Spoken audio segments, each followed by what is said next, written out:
Odysseus thought he was the hero of his own story, but for 7 years he was a prisoner on an island, where time moved differently, and desire became chains stronger than iron. The woman who held him wasn't a monster or witch. She was something far more dangerous. She was Calypso, the hidden one. And what she offered him wasn't captivity but a choice that would haunt mythology forever. What he refused would change the meaning of mortality itself. The waves had been carrying him for 3 days when Odysseus finally saw the impossible shore, an island that shouldn't exist, wrapped in mists that moved against the wind, where flowers bloomed in colors that had no names in any language spoken by mortals or gods. He dragged himself onto black sand that felt neither hot nor cold, and lay there gasping while the ocean whispered secrets behind him that he was too broken to understand. The island was called Ogea, though no map has ever shown its position, and no sailor has ever found it twice. It existed in the hidden places of the world, tucked into a fold between reality and myth, where time moved differently, and the rules that governed the rest of creation held no power. The gods themselves couldn't find it unless they knew exactly where to look, which was precisely the point. This was a place for hiding things that were too dangerous to destroy, and too valuable to forget entirely. And it was here that Calypso lived alone.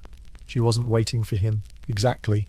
She had stopped waiting for anything centuries ago, after the first few decades of her exile had stretched into their 2nd century, and she'd finally understood that immortality meant there was no reason for anything to ever change. But she'd felt his ship destroyed, had sensed the moment when Zeus's lightning turned wood and canvas into splinters and ash, scattering Odysseus's last companions into the deep, where no one would remember their names or sing songs about their deaths. She'd felt the lone survivor struggling toward her shore, with the kind of desperation that only mortals can truly know. That frantic clawing against the inevitable that comes from understanding that death is final and close.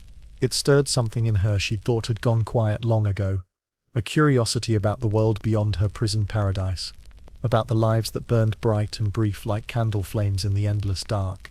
When she found him on the beach, he was more dead than alive. His skin was salt-crusted and sun-ravaged, his eyes hollow with the kind of exhaustion that comes not from the body, but from the soul. He'd been sailing for 10 years since Troy fell, fighting monsters and gods and his own terrible choices, watching his men die one by one until he alone remained. The cursed, the blessed, the man who couldn't die and couldn't reach home. Calypso knelt beside him in the sand, and for a long moment she simply looked at him.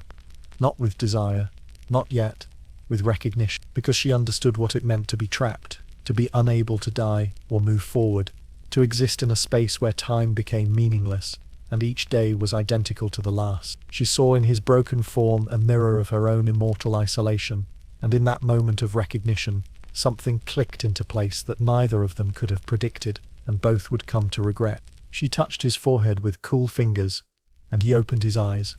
"Where am I?" His voice was raw, scraped thin by salt and screaming. "Ogea," she said, and her voice was like water over stones, like wind through caves, like all the lonely sounds that the world makes when no one is listening. The place where lost things come to rest. "I need to go home." Even half dead, this was his first thought, his only thought. Ithaca, Penelope, Telemachus. The simple, precious life he'd been trying to reach for so long, it had become more dream than memory. "You will," she promised him, though she didn't know yet if it was true. But not today. She helped him to his feet. Or tried to. He collapsed again, his body finally surrendering to everything it had endured, so she carried him instead. This mortal king who had faced the Cyclops and sailed past the sirens.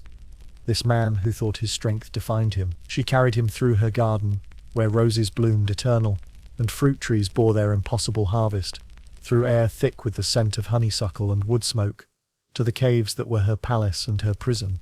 Inside, cool shadows wrapped around them like silk. Springs bubbled up from the living rock, creating pools of crystal water. Her loom stood in the corner where she'd woven the same pattern 1,000 times, creating nothing because nothing needed to be created when time had no meaning. A fire burned low in the hearth, though she needed neither warmth nor light. It was simply there because fire was one of the few things that made time visible, consuming itself to mark the passage of moments that otherwise felt identical and eternal. She laid him on soft furs and blankets she'd woven from wool that came from sheep that had never existed, and she tended to his wounds with herbs that grew only on her hidden island. His fever broke after 3 days, and he woke to find her sitting beside him, singing in a language that he understood without recognizing, that bypassed his mind and spoke directly to something deeper. "How long have I been here?" he asked. 3 days, she said. "Or 3 minutes, or 3 years. Time is different on Ogygia," and she smiled when she said it.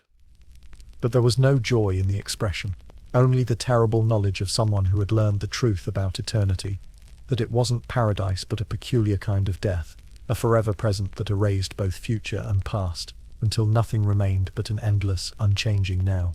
But the strangest part was what happened when someone finally did arrive. When Odysseus, the man who couldn't stop moving forward, met Calypso, the woman who couldn't move at all. Odysseus's first full day of consciousness on Ogygia began with confusion that bordered on panic. He woke to birdsong that sounded wrong, too perfect, too harmonious, like nature had been composed rather than allowed to simply be. The air was too sweet, the light too golden, and when he sat up, he realized his wounds had healed in ways that should have taken weeks, but seemed to have happened overnight. Calypso was already awake, though he would learn she never truly slept. She was standing at the mouth of the cave, looking out at the sea, and in the morning light he saw her clearly for the first time. Beautiful, yes, but not in the way of mortal women or even the goddesses he'd encountered. Her beauty was something older and stranger, like the first stars or the deepest ocean trenches, something that existed before anyone was around to call it beautiful, and would continue to exist long after the word itself had been forgotten. "You're one of them," he said. Not a question. He'd spent too much time in the presence of the divine to not recognize it. "Which one?" "Calypso." She didn't turn to look at him. "Daughter of Atlas. Though I doubt you've heard stories about me. I'm not the sort the bards sing about. Atlas, who holds up the sky. Atlas, who defied Zeus and was crushed for it." "Yes." There was no bitterness in her voice, just statement of fact. "We all have our punishments, don't we? His is to carry the weight of heaven. Mine is to carry the weight of forever." Odysseus stood, testing his legs. They held him, strong and steady, better than they'd felt in months. Years, perhaps. When was the last time he'd felt rested? Troy? Before that? He moved to stand beside her at the cave mouth, and together they looked out at the impossible perfection of Ogygia spread before them. The island was small, maybe 2 miles from end to end, and shaped like a crescent moon cradling a lagoon of water. So clear you could see the white sand 30 feet down. Fruit trees he couldn't identify grew in wild profusion. Birds with plumage like liquid gems darted between branches. The air itself seemed to shimmer with vitality, with an aliveness that made the rest of the world feel faded and thin by comparison. "It's beautiful," he admitted. "It's a cage." The bluntness of it startled him. He'd expected her to take pride in her domain, to show off the wonders of her hidden paradise the way the nymphs of Circe's island had. Instead, she spoke of it with the weary resignation of a prisoner who'd long since stopped looking for exits. "Why?" he asked. "What did you do to deserve exile?" She finally turned to look at him, and her eyes were deep enough to drown in. Not metaphorically, but literally, as if they contained actual depths that a man could fall into and never reach the bottom. "I loved," she said simply. "I loved mortals when the gods had decided that was forbidden, for us at least. They can take whomever they please, Zeus with his endless affairs, Poseidon with his sea maidens, Apollo chasing nymphs and mortals alike. But when we do the same, when a female divinity chooses a mortal man, that's when suddenly there are rules." Odysseus understood injustice. He'd seen enough of it in his travels, in Troy, in the years of wandering, but hearing it spoken by an immortal being with enough power to level mountains, trapped on a paradise island for the crime of love, it gave the concept a new dimension. He wasn't sure how to process. "How long have you been here?" "I stopped counting after the first 1,000 years. She said it casually, but he heard the weight beneath the words. 1,000 years. Empires had risen and fallen in that time. Languages had been born and forgotten. Everyone she'd ever known before her exile was dust, and less than dust. And still she remained, unchanging, eternal, alone. "I'm sorry," he said. 'Cause what else could he say? She laughed, and it was a sound like breaking glass. "Don't be. You're here now, aren't you? The first person I've spoken to in... I don't even remember. The last shipwrecked sailor washed up here maybe 3 centuries ago. He only stayed a week before I helped him build a raft. He wanted to go home, just like you will. They always do. There was something in the way she said it that made Odysseus's chest tighten. A loneliness so profound it had become its own entity. A presence in the cave as real as the two of them. He'd been lonely on his journey home.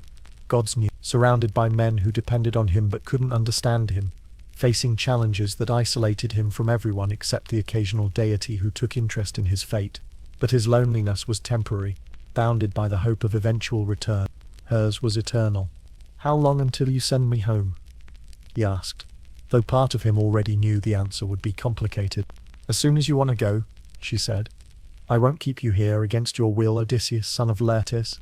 I'm not a monster or tyrant. When you're ready to leave, I'll give you tools and materials to build a raft that can take you wherever the currents lead. Then I'll start tomorrow." "Of course." She moved away from the cave mouth, heading deeper into her home. "But first, you should eat. You should rest. You should remember what it feels like to be somewhere safe, when no one is trying to kill you, and you don't have to be the clever hero everyone depends on, just for a little while." What's a few days after 10 years of war and wandering? It was a reasonable argument. More than reasonable. And the truth was, Odysseus was tired. Tired in his bones. Tired in his soul. The thought of plunging back into the sea, of facing whatever challenges still lay between him and Ithaca, made him feel ancient, despite his 40-odd years. "A few days," he agreed. "Then I need to go home. My wife is waiting. My son, he was an infant when I left. He'll be a man now." "Of course," Calypso said again, and set about preparing a meal from fruit that tasted like sunrise and bread that never grew stale, and wine that made mortal vintages taste like vinegar by comparison. And Odysseus told himself it would just be a few days, that he had the will to leave paradise when he needed to, that he was strong enough to resist whatever enchantment this place, and this strange, sad goddess might weave around him. What they didn't know was that rescue and captivity were about to become the same thing. The word enchantment suggests spells and potions, love philters mixed under full moons, incantations spoken in dead languages to bend will and twist desire. But Calypso's power was nothing so crude. She didn't need to bewitch Odysseus because the island itself did the work for her, or rather because enchantment isn't something that's done to you, but something that happens when your deepest needs align with what's being offered. Consider the cave where she lived. From the outside, it looked like a simple opening in the cliff face, weathered by wind and time. But inside, the space opened up into a cathedral of stone and light. 4 springs bubbled up from the living rock, each one tasting different, one sweet as honey, one clean as rain, one metallic like blood, one bitter like tears. They flowed into pools that never overflowed, maintaining perfect balance through some mechanism that defied natural law. Vines grew across the ceiling despite the lack of direct sunlight, their flowers opening and closing in rhythm with some internal clock that had nothing to do with day or night. Their scent shifted with the hours, roses at dawn, jasmine at noon, something darker and more primal as evening fell. The air itself seemed to shimmer with an energy that made everything sharper and more real, colors more saturated, sounds more resonant, sensations more intense. Her loom stood against the far wall, and it was here that Odysseus often found her, weaving patterns that seemed to tell stories in thread and color. She worked with materials that shouldn't have existed, thread spun from moonlight, dyed with crushed starlight, and the foam from waves that had never touched shore. The images she created were abstract and haunting, spirals within spirals, patterns that seemed to shift when you looked at them directly, geometric forms that suggested meaning without quite resolving into sense. "What are you making?" he asked her once, several days into his stay. "The same thing I always make," she said without pausing in her work. "Time made visible. It's the only way I can track the passage of forever, by creating something and then unraveling it and beginning again. Penelope weaves and unweaves to delay her suitors. I weave and unweave because it's the only thing that changes in my unchanging world." The comparison to Penelope stung, deliberately or not. His wife waiting faithfully on Ithaca, surrounded by men who wanted to take his place, using her weaving as a shield against unwanted advances. And here he was, watching another woman weave, feeling the days slip by like water through his fingers. "I should start building my raft," he said. "Tomorrow," Calypso agreed. "Or the next day." "What's the hurry? Your wife has waited this long." Another week won't make a difference. But it wasn't just another week. Time on Ogygia didn't move the way it did in the rest of the world. Days blurred together in an endless present where morning and evening felt like the same moment, where yesterday and tomorrow meant nothing, because there was only now. Odysseus would resolve to start work on his escape vessel, then find himself distracted by conversation with Calypso, by meals that stretched for hours, by the simple, seductive pleasure of having nothing that needed to be done. She was, he discovered, one of the most fascinating people he'd ever met. Not just beautiful, though she was that, undeniably, but intellectually alive in a way that came from having had thousands of years to think about every question that mattered. She'd read every epic that had ever been written, though she had no library that Odysseus could see. She spoke every language, including ones that had died before humans learned to write.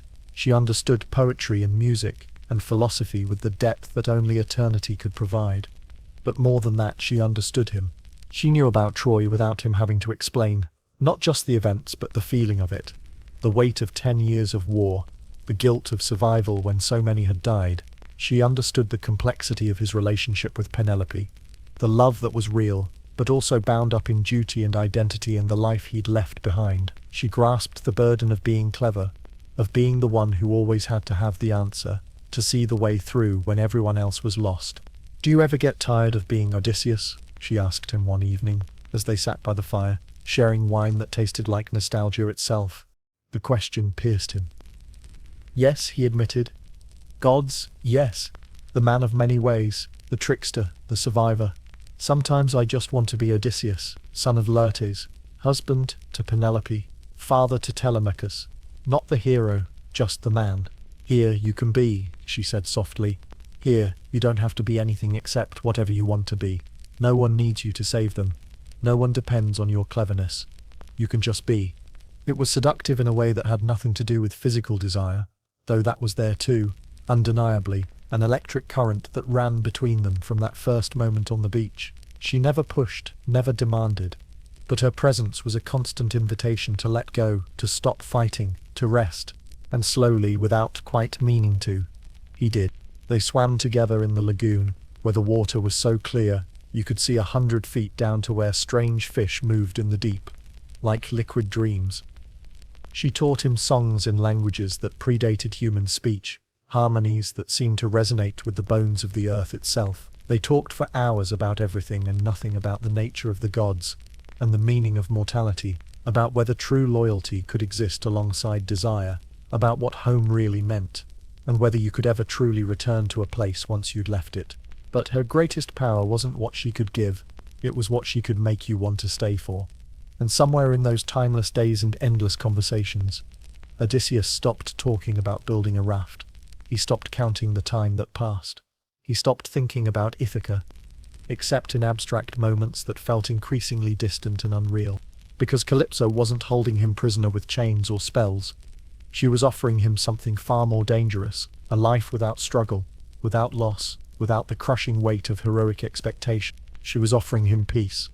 And for a man who had been at war for 20 years, peace was the most powerful enchantment imaginable. I'll pause here as instructed. This script is developing the deep cinematic storytelling you requested with strong retention hooks, emotional complexity, and the mysterious tone of the boring history for sleep style. The first year passed like a dream that you can't quite remember upon waking. Odysseus told himself he was recovering, regaining his strength, preparing for the difficult journey that still lay ahead. He walked the beaches of Ogygia, memorizing the feel of solid ground beneath his feet after so many years on ships and storms. He helped Calypso tend her impossible garden, where fruit ripened and fell, and grew again in cycles that ignored the seasons. They talked endlessly. She wanted to know everything about the mortal world she'd been cut off from for a millennium. What cities looked like now, how kingdoms rose and fell, what songs people sang, and what stories they told. He found himself describing Troy in detail. He'd never managed before, not the battles and strategies, but the small moments. The smell of cooking fires at dawn, the way homesickness felt like a physical weight in your chest, the strange intimacy of living so close to death, for so long, that it became almost comfortable. And she told him stories in return. Stories from before Zeus ruled Olympus, when the Titans still held power and the world was younger and wilder. She spoke of her father Atlas, who had bet on the wrong side in the war between gods and titans, and now held up the sky as punishment for his rebellion. She described what it was like to watch the constellations wheel overhead, knowing your father's hands were what kept them in place. To understand that even divine strength could be broken and enslaved. "Do you ever see him?" Odysseus asked. "No. This island is my exile. I can't leave it, and no one can find it unless the gods allow them passage. I haven't seen my father since before I was banished here. I don't even know if he remembers me."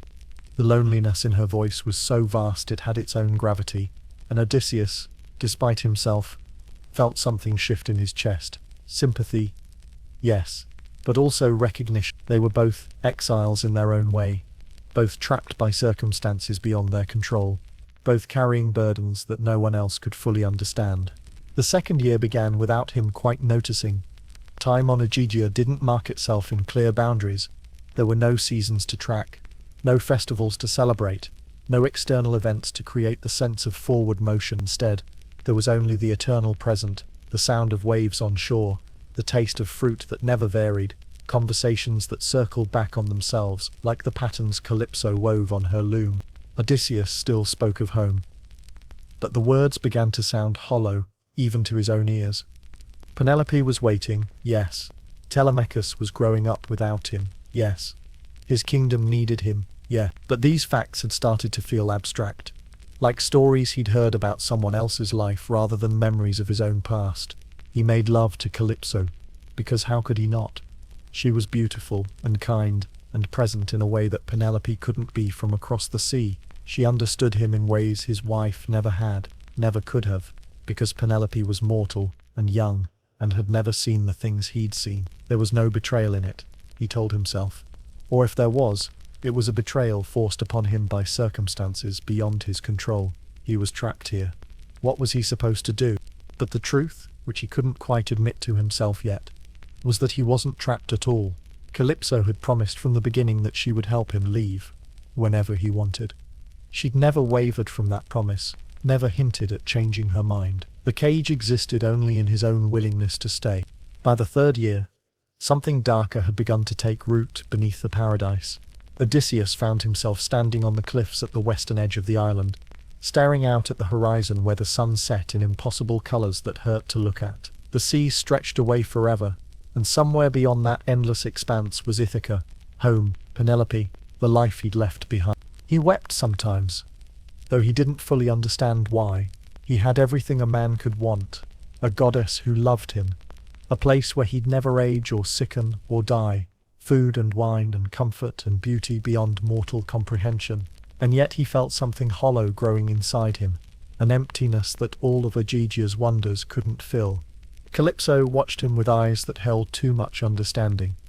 She knew what was happening, because she'd seen it before, would see it again if she ever allowed herself to care about another mortal. This was the tragedy at the heart of immortal love, that what sustained her would eventually destroy him, that the timelessness that was her curse would become his prison, that the very things that made Aegegia paradise would ultimately make it hell.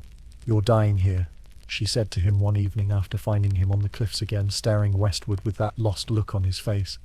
"I'm not dying. I can't die here. That's the problem. There are deaths worse than the body stopping. You're losing yourself, Odysseus. Losing the essential thing that makes you who you are. Humans need time to give life meaning. You need endings to make beginnings matter. Here, where nothing changes and nothing ends, you're dissolving like salt in water. Then let me go." "I will. I already told you I would." "But you have to actually leave, not just talk about it. You have to choose the mortal world with all its pain and struggle and death. You have to actively reject what I'm offering."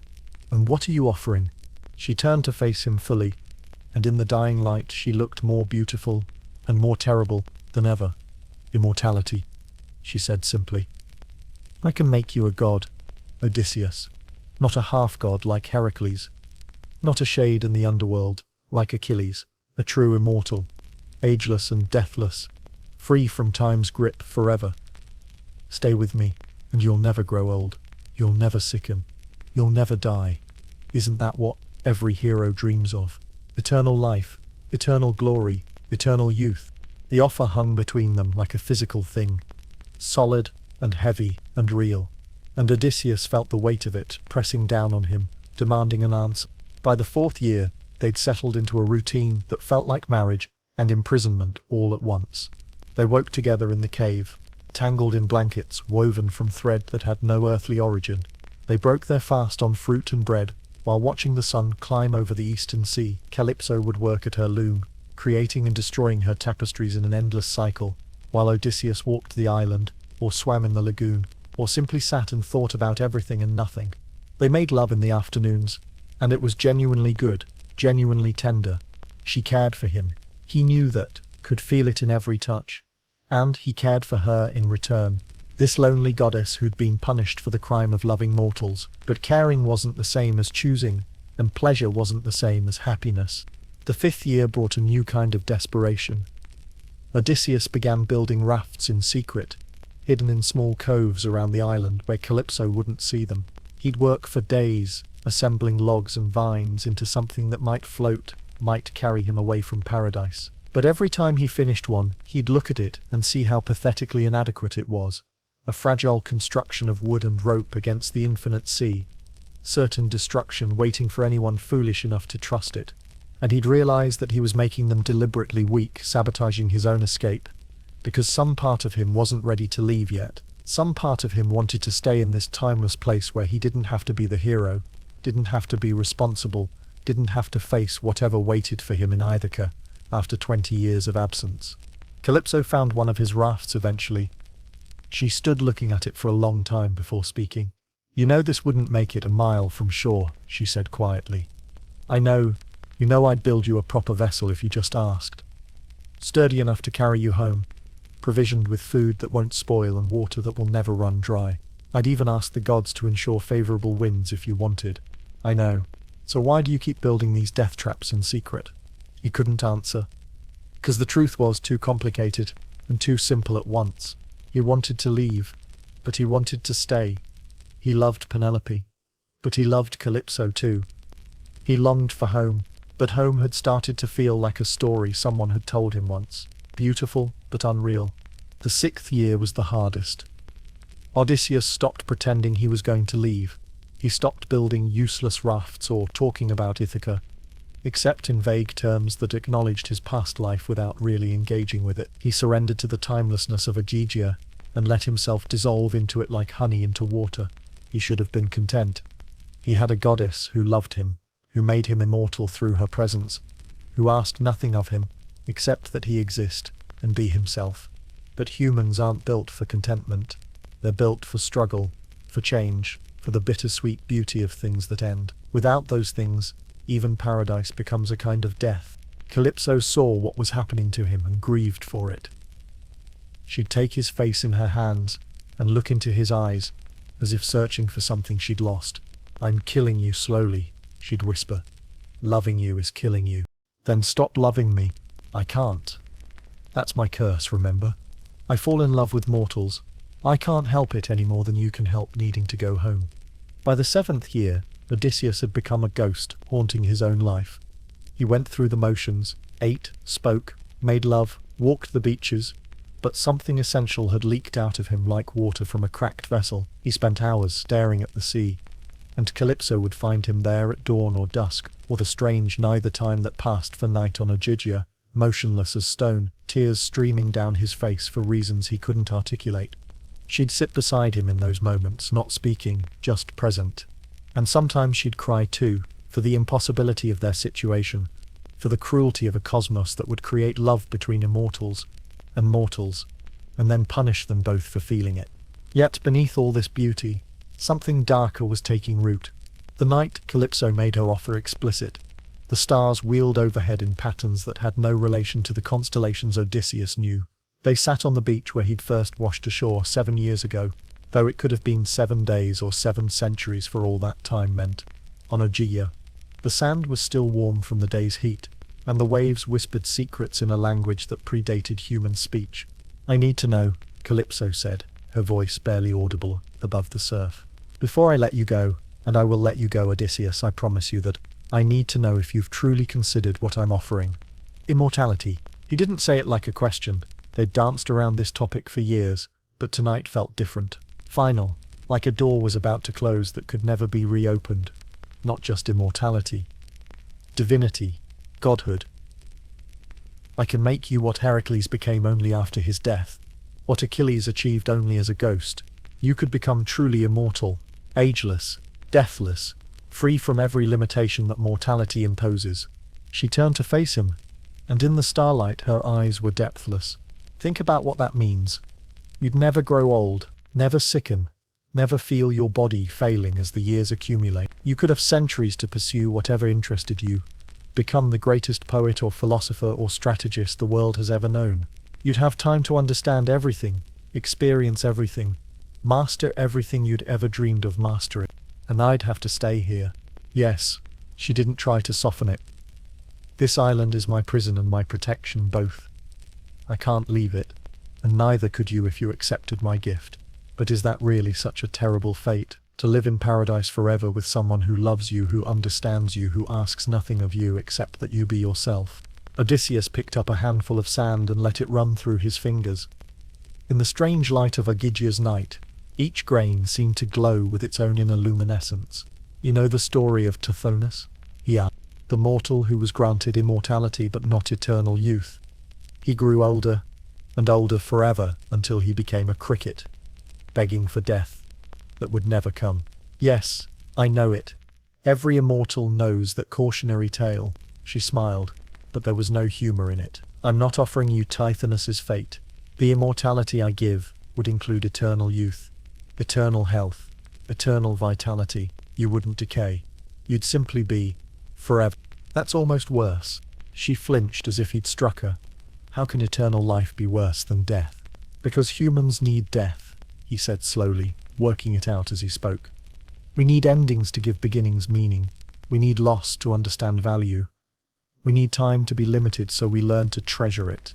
Take those things away, and what's left? An eternity of undifferentiated existence, where nothing matters, because everything lasts forever. That's fear talking. The terror of mortality trying to convince itself that death is somehow noble or meaningful. It's not, Odysseus. Death is just ending. Darkness. Everything you are, everything you've learned, everything you love, all of it, snuffed out like a candle. Where's the meaning in that? The meaning is that it forces you to choose, to decide what matters most in the limited time you have. If I had forever, I could do everything, be everything, love everyone. But because I have only decades, I have to choose Penelope or you, Ithaca or Aegea, the life I built or the life I could have. The choice is what makes it meaningful. Calypso stood and walked to the water's edge, her feet in the surf.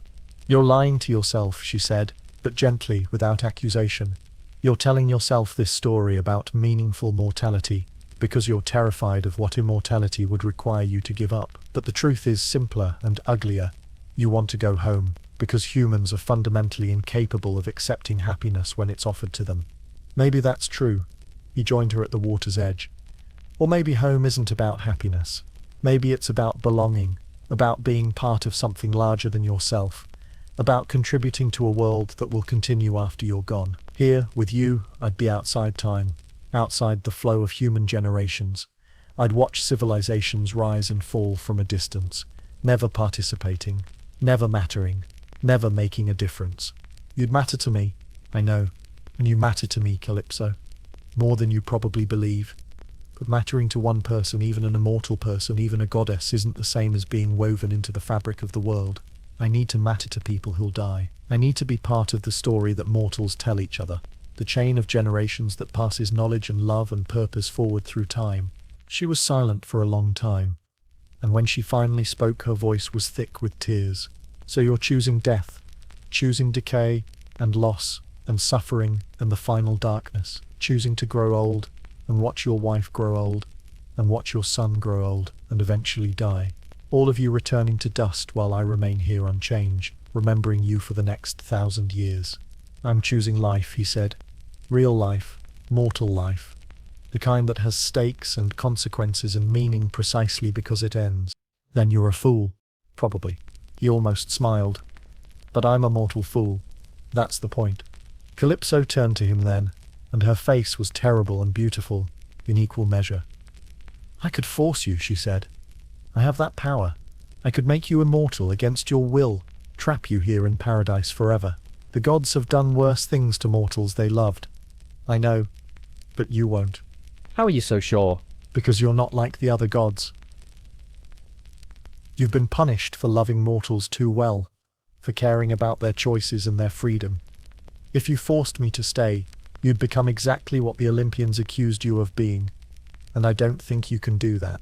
I don't think you want to be that. She made a sound that was half laugh, half sob. You're right. I can't. I won't. Even though it means losing you. Even though it means spending the next eternity alone again. Even though it means watching you choose suffering over joy. I won't take your choice away. That's why I love you, he said simply. Not just because you're beautiful, or wise, or because you made these years bearable, but because you're capable of letting go. The other gods collect mortals like trophies. You actually love us enough to let us leave.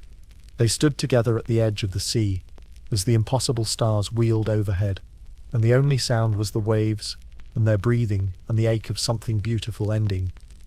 Because it had to end. Because all mortal things must end. Because that's what makes them precious. No one could explain why a man would choose death over paradise. The paradox of Odysseus's situation on Aegea was that he was simultaneously a prisoner and completely free. No chains bound him. No walls confined him. Calypso had promised repeatedly that she would help him leave whenever he chose. And yet he stayed, year after year, trapped not by external force but by something far more insidious. His own psychology, his own needs, his own inability to choose between competing desires. This is the nature of the most effective prisons. They make you complicit in your own captivity. They offer you exactly what you think you want, while slowly hollowing out the parts of you that made wanting meaningful in the first place. Odysseus wanted rest, and Aegea gave him eternal rest. He wanted to escape the burden of being a hero, and on the island he could be no one and nothing except himself. He wanted love without obligation, comfort without cost, pleasure without consequence, and it was destroying him. Human beings need resistance to define themselves. We know who we are by what we struggle against, what we choose, what we sacrifice. Remove the struggle, and you remove the self. Odysseus had spent his entire adult life fighting first in Troy, then against monsters and gods, and the sea itself. His identity was built on overcoming impossible challenges, through cleverness and will. On Aegea, there was nothing to overcome, nothing to fight, nothing to prove. So he began to dissolve. It started slowly. Small things at first. He'd forget Greek words and have to pause, searching for vocabulary that had once been automatic. He'd try to remember specific faces of his crew members who'd died, and find only vague impressions where detailed memories should have been. The sharp edges of his personality, the cunning that had earned him his reputation, the quick wit that had saved him countless times, began to soften and blur. Calypso watched it happen with something like horror. She'd seen it before, with the few other mortals who'd washed up on her shores over the millennia. The pattern was always the same. At first they'd be vibrant, full of stories and desires, and the peculiar intensity that came from knowing their time was limited. Then, gradually, that intensity would fade. They'd become gentler, vaguer, less themselves, like colors left in the sun too long, slowly bleaching into uniform paleness. The cruelty of it was that this fading felt pleasant. Odysseus described it once as being like sinking into warm water, letting go of tension he hadn't known he was carrying. The constant vigilance required for survival, the exhausting necessity of always being clever, always having a plan, all of it drained away on Aegea. And at first that felt like relief, like healing. But what felt like healing was actually a kind of dying. "Do you know what the worst part is?" Calypso asked him one day. They were in the cave, and she was weaving while he simply sat, staring at nothing in particular. "The worst part is that I'm doing to you exactly what was done to me. I'm trapped here by the god's decree, unable to leave, unable to change, unable to participate in the flow of time. And now I've trapped you the same way. My prison has become your prison. You haven't trapped me.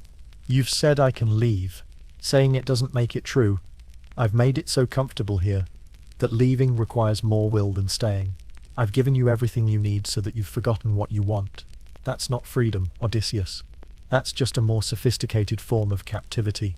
So what would you have me do?" "I don't know. I honestly don't know. If you stay, you'll continue fading until there's nothing left of the man you were. But if you leave, you'll face your own mortality again, struggle and suffer, and eventually die.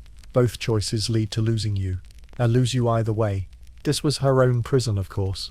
Calypso was trapped not just by the island, but by the fundamental impossibility of immortal mortal love. Every mortal she cared about would either fade away from too much time in her presence, or leave and die in the world beyond. She was doomed to care and lose, care and lose, care and lose for all eternity. In some ways, her situation was worse than Odysseus's. He at least had the option to leave, to choose suffering over comfort, mortality over eternal stagnation. She had no such choice. The Gigia was her forever, and the loneliness was her permanent companion, occasionally interrupted by doomed relationships that could only end in loss. "Do you resent me?" he asked her, "for being able to leave when you can't?" She considered the question seriously. "Sometimes, but mostly I envy you. Something else. The fact that you can die, that your existence has a natural end point.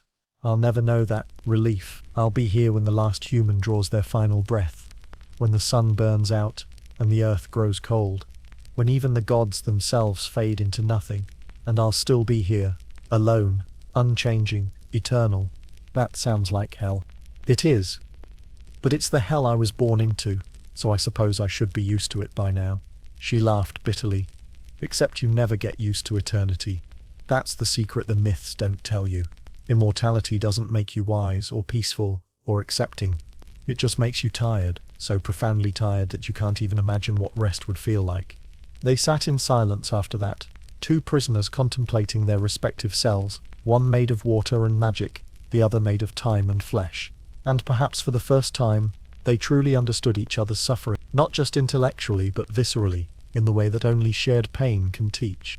But the real question was, who was actually the prisoner? High on Mount Olympus, where the gods dwelt in splendor that would blind mortal eyes, Athena paced like a caged wolf. 7 years since she'd last seen Odysseus. Since his ship had been destroyed by Zeus's lightning, and he'd vanished from her divine sight. She'd searched for him, of course, but Ogygia was hidden even from the gods, unless you knew exactly where to look. And Calypso, daughter of Atlas, had been very deliberately placed where no one would find her accidentally. The Council of the Gods was assembling for one of their regular gatherings, and Athena had been planning this moment for months. She'd waited for Poseidon to be away, off visiting his underwater kingdoms or terrorizing some distant mortals. Without the sea god present to object, he who hated Odysseus with the burning passion of divine vengeance, she might have a chance to plead her favorite mortal's case. Zeus sat on his throne of storm clouds and lightning, looking bored already. Hera reclined nearby, beautiful and terrible, watching everything with eyes that missed nothing. Apollo lounged with his lyre, already half drunk on the divine wine that would have killed a mortal. Aphrodite was filing her nails with what looked like a shard of rainbow. Hermes leaned against a pillar, curious and alert as always. "I wish to speak about Odysseus," Athena announced without preamble. She'd never been one for diplomatic dancing. "The mortal hero who won the war at Troy for us, who gave us victory over the Trojans through his cleverness, who has served the gods faithfully for 20 years. Odysseus?" Zeus stroked his beard thoughtfully. "Haven't heard that name in a while. What about him?" "He's trapped. For 7 years he's been held prisoner on the island of Ogygia by the nymph Calypso. He wishes to return home to his wife and son, but she won't release him." Hera snorted. "Trapped? The way I heard it, he's living in paradise with a goddess who's madly in love with him. That doesn't sound like much of a prison." "It is if he wants to leave and can't," Athena shot back. "Would you call it freedom if someone gave you everything except the one thing you actually wanted?" "Careful," Hera said, with a smile like poisoned honey.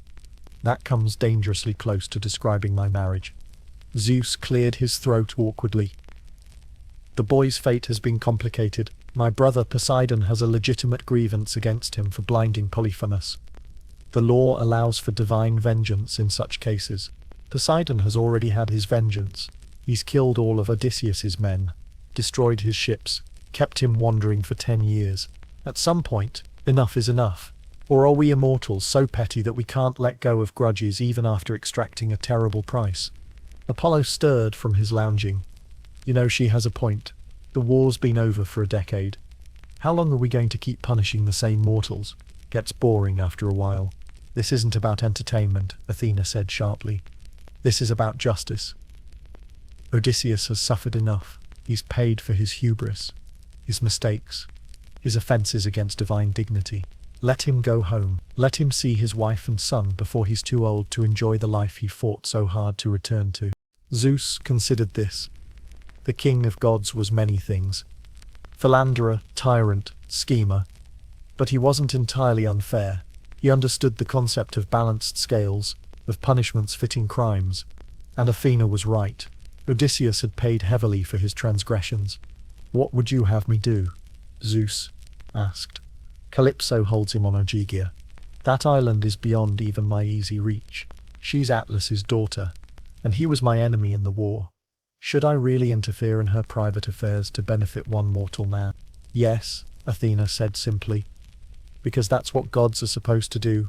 Maintain order, ensure justice, prevent the innocent from suffering unduly. Calypso is lonely, and I pity her. But her loneliness doesn't justify imprisoning someone who wants to leave. Does he want to leave, though? Aphrodite spoke up for the first time, her voice like honey and venom mixed. I've heard he's quite comfortable there, sharing the goddess's bed, eating immortal food, living in luxury.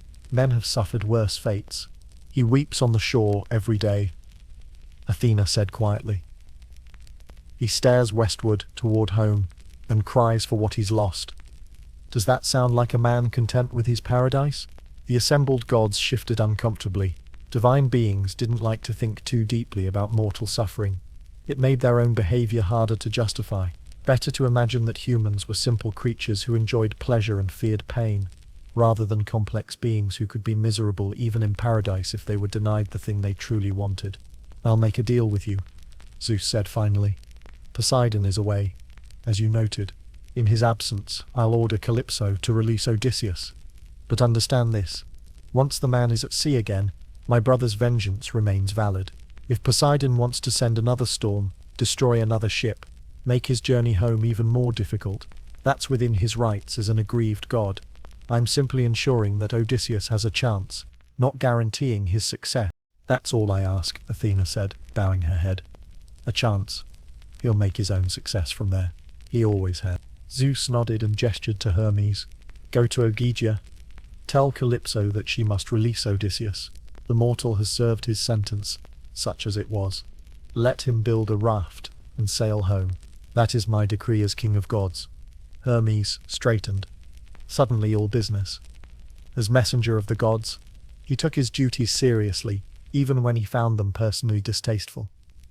And he did find this distasteful. He knew Calypso slightly, knew her lonely story, knew that this would break what little happiness she'd managed to find in her eternal exile. But orders were orders. I'll leave immediately, Hermes said, and in a flash of golden light he was gone, speeding toward the hidden island, where Calypso had been building herself a brief moment of connection in an otherwise endless isolation. What they didn't know was that Calypso's punishment was about to become complete. Hermes materialized on Ogygia in the way gods do, suddenly completely as if he'd always been there, and you simply hadn't noticed before.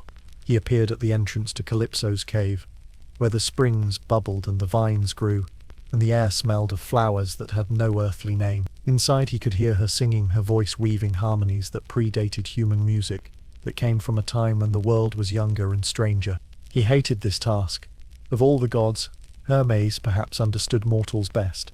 He walked among them regularly in disguise, listened to their stories, appreciated their brief, passionate existence, and he'd always had a soft spot for Calypso, this daughter of a defeated titan who'd been punished for the crime of loving too well. What the Olympians did to her was cruel, and what they were about to do was crueler still. But he was the messenger. Cruelty was part of the job description. Calypso, he called, announcing himself rather than simply appearing inside her home. Even gods should observe some courtesy when they can. The singing stopped. A moment later, she emerged from the depths of the cave, and even Hermes, who'd seen beauty beyond mortal comprehension, was struck by her appearance. Not her physical form, though that was lovely enough, but the way she carried herself, the deep loneliness that radiated from her like cold from ice. She looked like hope that had learned to expect disappointment.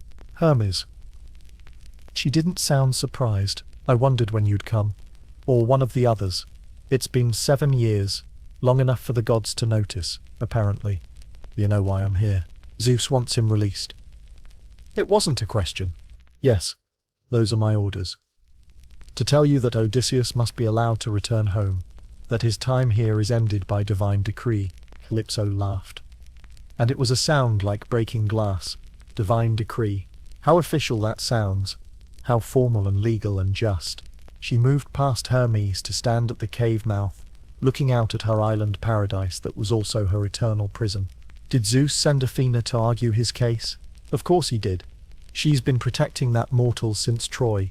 Can't let her favorite plaything be happy somewhere she can't watch over him. I'm just the messenger, Hermes said quietly. No, you're complicit. You all are. The male gods bed whomever they please. Mortal women, nymphs, each other's wives, and no one blinks. Zeus has fathered how many demigods? Apollo, Poseidon, Ares, all of them taking mortal lovers whenever the mood strikes. But when I do the same thing, when I love a mortal man, suddenly it's a crime worthy of eternal exile. I don't make the rules. No, but you enforce them, which makes you part of the system. She turned to face him fully, and her eyes were blazing with rage and grief. Do you know what it's like? 7 years I had with him. 7 years of not being alone. 7 years of conversation and companionship and actually mattering to someone. And before that, centuries of nothing.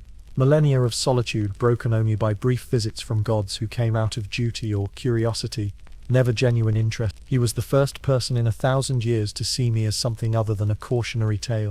I know, Hermes said, and he meant it. I know it's unfair. I know the double standard is real and cruel. I know you don't deserve this. But Zeus's word is law, even when the law is unjust. Then tell me this, Hermes, god of messages and boundaries and travels. If he actually wants to leave, why hasn't he built a raft yet? I told him from day one that I'd help him go home whenever he wanted. He could have left 6 years ago, 5 years ago, yesterday, but he stayed. Because whatever he says, whatever he tells himself, some part of him chose to be here. Some part of him chose me. Maybe, but some part of him is also desperate to leave. I can feel it from here. His yearning for home, his love for his wife, his need to see his son, his immortal Calypso. They're contradictory creatures.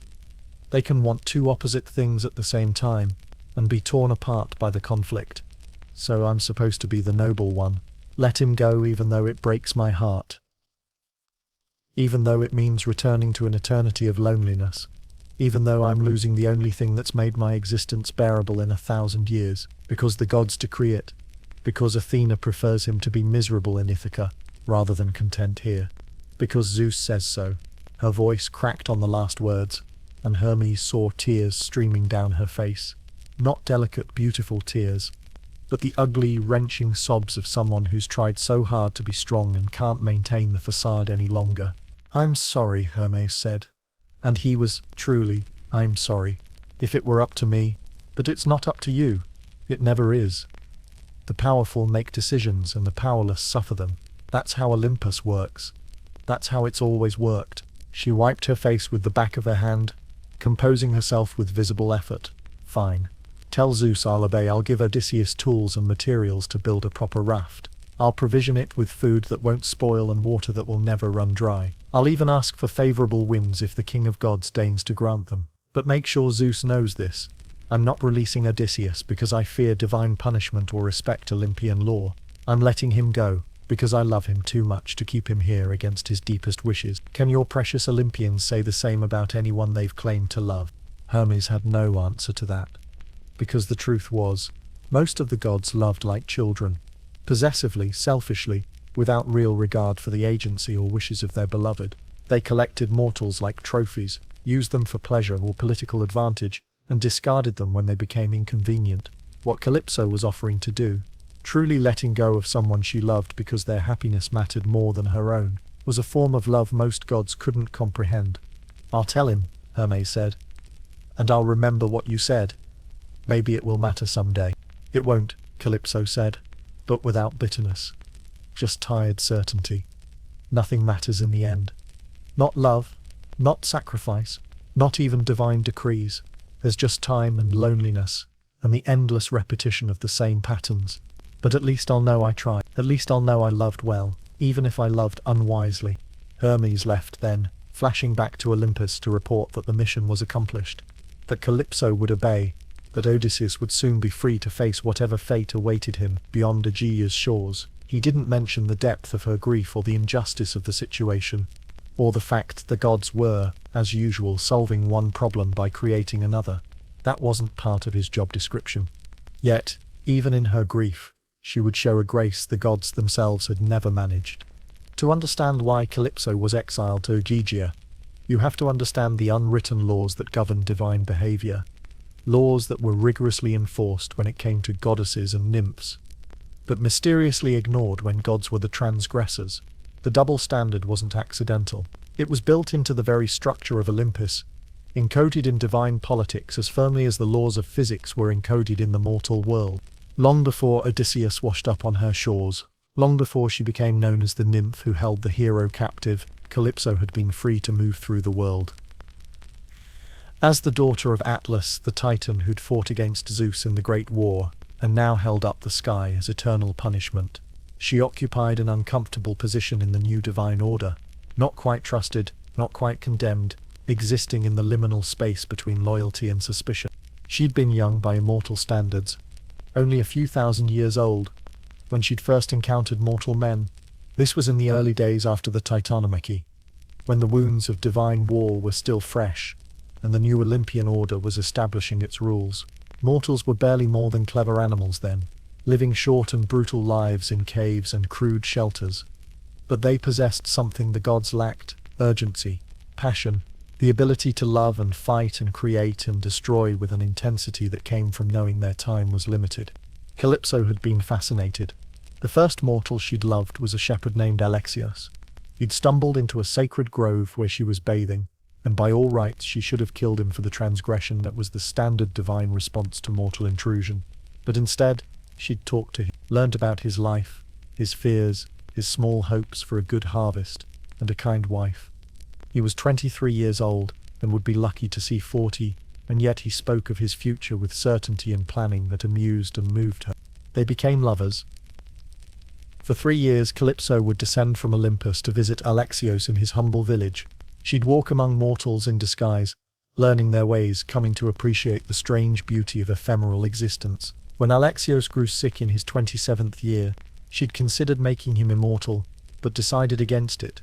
She understood even then that removing mortality from a mortal was like removing wings from a bird. You might keep it alive, but you destroy what made it itself. She held him as he died, fever burning him hollow, and she wept for the first time in her long existence. Genuine tears for genuine loss, not the performative grief that gods sometimes affected when it suited their narratives. And in that moment of weeping she understood something profound. Love required the possibility of loss. Without death, without ending, love couldn't achieve its full depth and meaning. But the gods didn't see it that way.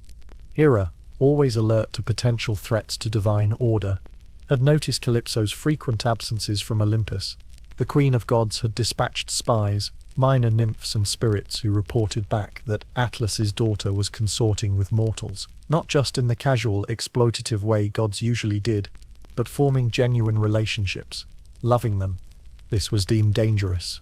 The official accusation, when it came, was framed in terms of protecting divine dignity and maintaining proper boundaries between immortals and mortals. But everyone understood the real issue. If goddesses and nymphs began loving mortals openly, having relationships with them as equals rather than subjects, it would undermine the whole system of divine supremacy. If mortals could be partners rather than playthings, what did that say about the gods' much-vaunted superiority? Zeus himself had presided over Calypso's trial. The irony was not lost on anyone present. Zeus, who'd bedded half the nymphs in creation and fathered demigods across the known world, sitting in judgment on Calypso for the crime of loving a mortal. But power doesn't require consistency. It only requires the ability to enforce your will. You are accused of improper relations with mortals, Zeus had intoned from his throne, of lowering yourself to their level, of treating them as equals, rather than maintaining appropriate divine distance. How do you answer this charge? Guilty, Calypso had said without hesitation. I loved him. I would love him again given the chance.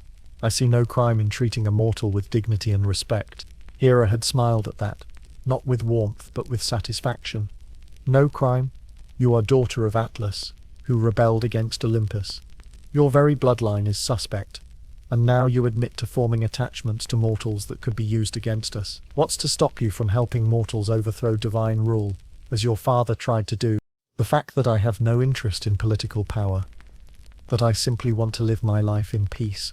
Peace, Zeus had repeated thoughtfully. A noble desire, and you shall have it, all the peace you could want in fact.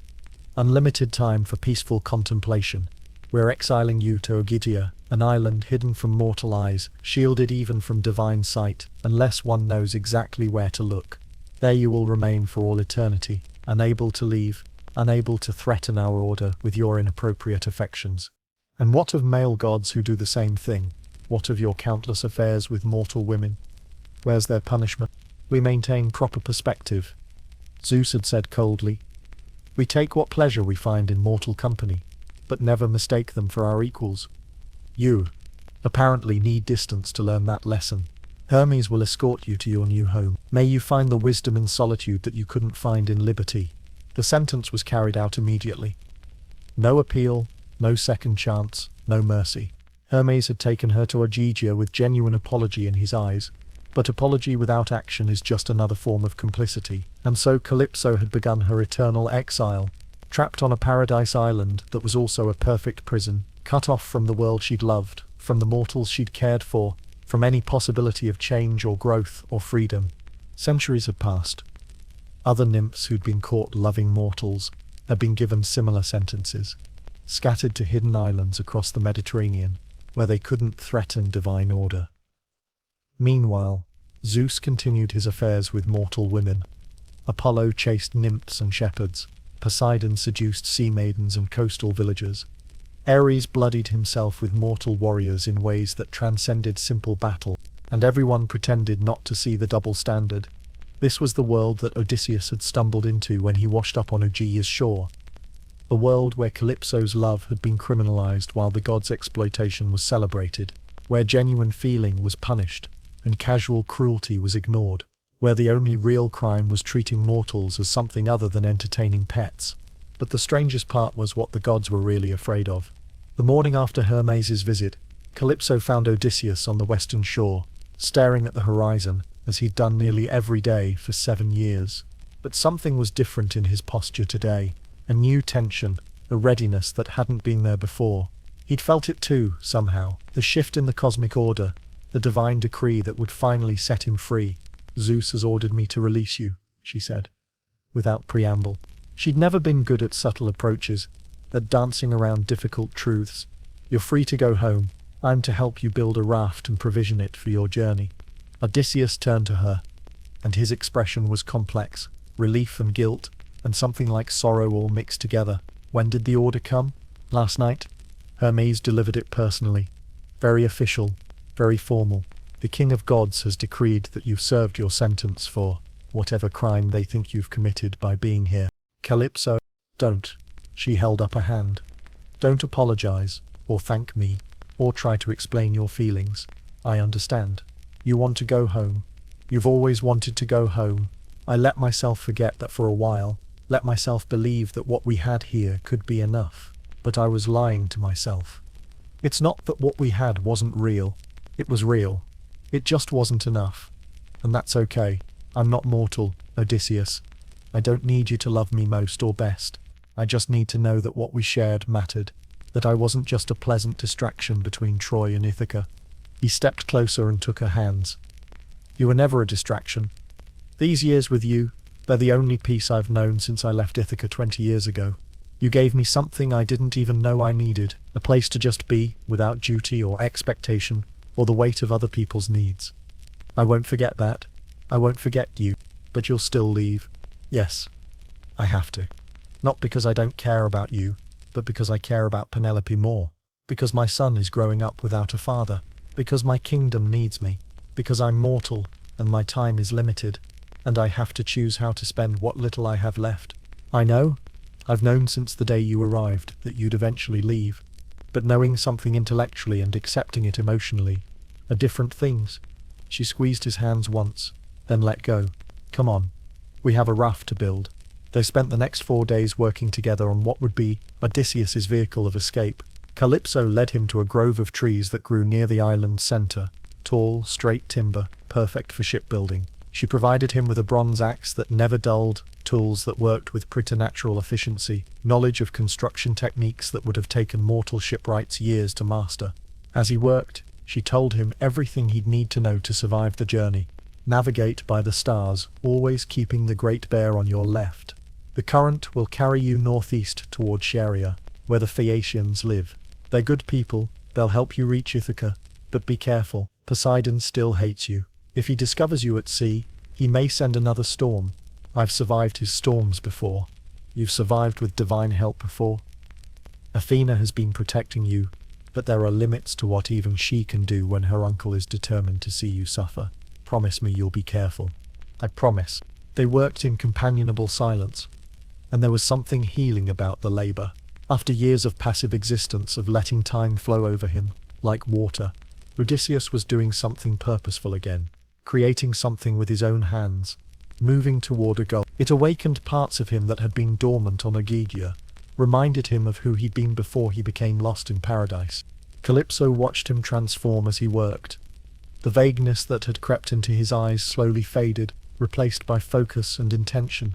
His movements became more decisive, more confident. He was rebuilding himself along with the raft, piece by piece, stroke by stroke. On the 4th day the raft was complete. It was a beautiful piece of work, sturdy and well-balanced, with a mast and sail that would catch the winds, enough room for provisions, and a small shelter to protect him from spray and sun. It was far more seaworthy than the pathetic constructions he'd been making in secret, and both of them knew it. "You could have built something like this years ago," she said as they stood back to admire the finished craft. "If you'd asked, I would have helped you then, just as I helped you now. You were never truly trapped here, Odysseus. Not by me, anyway. I know. I was trapped by myself. By my own fear and confusion and inability to choose. That's the hardest kind of prison to escape." She packed provisions into the raft's hold, jars of water that would never run dry, bread that wouldn't mold, wine that would sustain him through the roughest seas. She wove clothes from threads that would resist salt and sun, and she imbued them with subtle protections she hoped the other gods wouldn't notice or take offense at. The night before he was to leave, they lay together one last time in her cave, tangled in blankets that smelled of honeysuckle and salt. Neither of them slept. There was too much to say, and simultaneously nothing left that words could adequately capture. "Will you take lovers after me?" Odysseus asked as dawn began to lighten the sky. "Other shipwrecked sailors? Other mortals caught in your orbit?" "No," she said it with absolute certainty. "I can't do this again. Can't open myself to someone knowing I'll lose them. It hurts too much. I'll remain here alone, weaving my tapestries and singing my songs to an audience of birds and waves. It's safer that way. Lonelier, but safer. That sounds like a terrible existence. It's the existence I have, and after you're gone, after enough centuries pass, maybe I'll forget what it felt like to not be alone. Maybe the memory will fade until it feels like a dream I once had, beautiful, but unreal. That's the blessing and curse of immortality. Eventually, even the strongest feelings become abstract." As the sun cleared the horizon, they walked together to the beach, where the raft waited in the shallows. Odysseus loaded his few possessions, some clothes, a knife Calypso had given him, a wineskin, traveling light, as he'd learned to do over the years of wandering. "I'd give you one more chance to reconsider," Calypso said. "I'd offer you immortality again, eternity here with me, all the things I've offered before. But I know your answer, and you've earned the right to not have to refuse me again. Thank you. For everything. For 7 years of peace. For teaching me that rest isn't weakness. For loving me without trying to change me. I'll carry you with me, Calypso. Not as guilt or regret, but as gratitude. That's all I can ask for." He pushed the raft into deeper water and climbed aboard. The sail caught the wind immediately. Divine favor, or just the natural pattern of the morning breeze. The raft began to move, slowly at first, then with increasing speed as it found its course through the waves. Calypso stood on the shore watching him go, her feet in the surf, her hair moving in the wind. She didn't wave or call out. She simply stood, a fixed point of stillness, as he diminished into the distance, becoming smaller and smaller until he was just a speck on the horizon, and then nothing at all. The island seemed incredibly quiet after he'd gone. The birds still sang, the waves still whispered, but without Odysseus's voice to respond to them, they felt hollow, empty. Calypso walked back to her cave, sat down at her loom, and began weaving the same pattern she'd woven 1,000 times before. But this time, she was crying as she worked. What he was leaving behind would haunt him in ways he couldn't yet understand. The wind that filled Odysseus's sail was steady and true, carrying him northeast away from Ægina with surprising speed. He'd expected the island to cling to him somehow, for its influence to fade slowly like the effects of wine. Instead, the break was clean and sudden. One moment he could see Calypso's cave in the distance, see her standing small and alone on the beach. The next moment, he blinked, and the island was gone, not just over the horizon but truly vanished, as if it had never existed at all.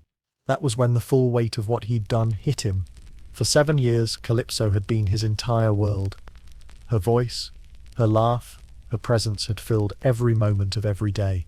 They'd talked about everything and nothing, shared thoughts and silences, built a kind of intimacy that came from having unlimited time and no distractions. She'd known him better than anyone except perhaps Penelope, and in some ways better even than his wife, because she'd known him after Troy, after the war had changed him into something harder and more haunted, and he'd left her alone on that island to resume her eternal solitude.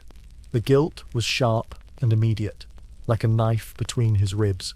He told himself it was necessary, that he'd made the right choice, that love for Penelope and duty to his son had to take precedence over whatever he felt for Calypso, that knowing you've made the right choice doesn't always make it feel right. What is freedom?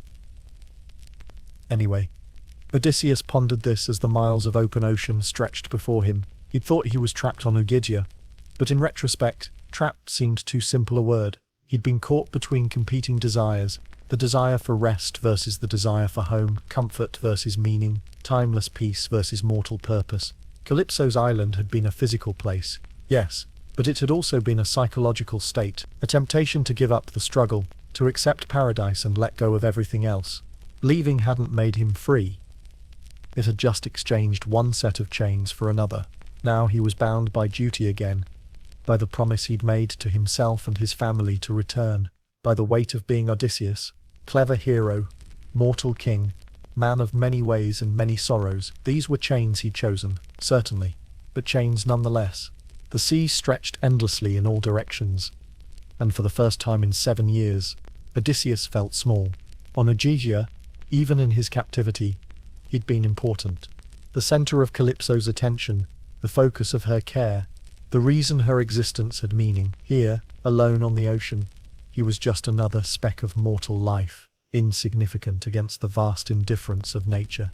The raft sailed on through the day and into the night, and Odysseus found himself unable to sleep despite his exhaustion. The stars wheeled overhead in their ancient patterns, and he tried to use them for navigation as Calypso had taught him, but he kept getting distracted, kept thinking about her alone in her cave, weaving by firelight, singing to no one. On the second day he started talking to himself, not the idle muttering of someone who'd been alone too long, but genuine conversation, as if Calypso were still there to respond. He told her about the things he was seeing, a pod of dolphins that raced alongside the raft for an hour, leaping and diving in the early morning light, a school of flying fish that erupted from the water in silver showers, the way the sun turned the waves into liquid gold as it set, and, in his mind, he could hear her responses. The delight she would have taken in the dolphins, the fascination with the fish, the way she would have made him see the beauty in the sunset, rather than just the practical information about direction and time. This was its own kind of haunting. On the third day, doubt crept in. What if he'd made the wrong choice? What if 20 years was too long, and Penelope had moved on? What if Telemachus didn't recognize him, or worse, resented him for being absent? What if the kingdom he'd left behind had crumbled in his absence, and there was nothing waiting for him except ruins and recriminations? Calypso would have taken him back. Even now, if he turned the raft around and tried to find Ægina again, she'd welcome him. No anger, No resentment, just acceptance and the resumption of their timeless existence together.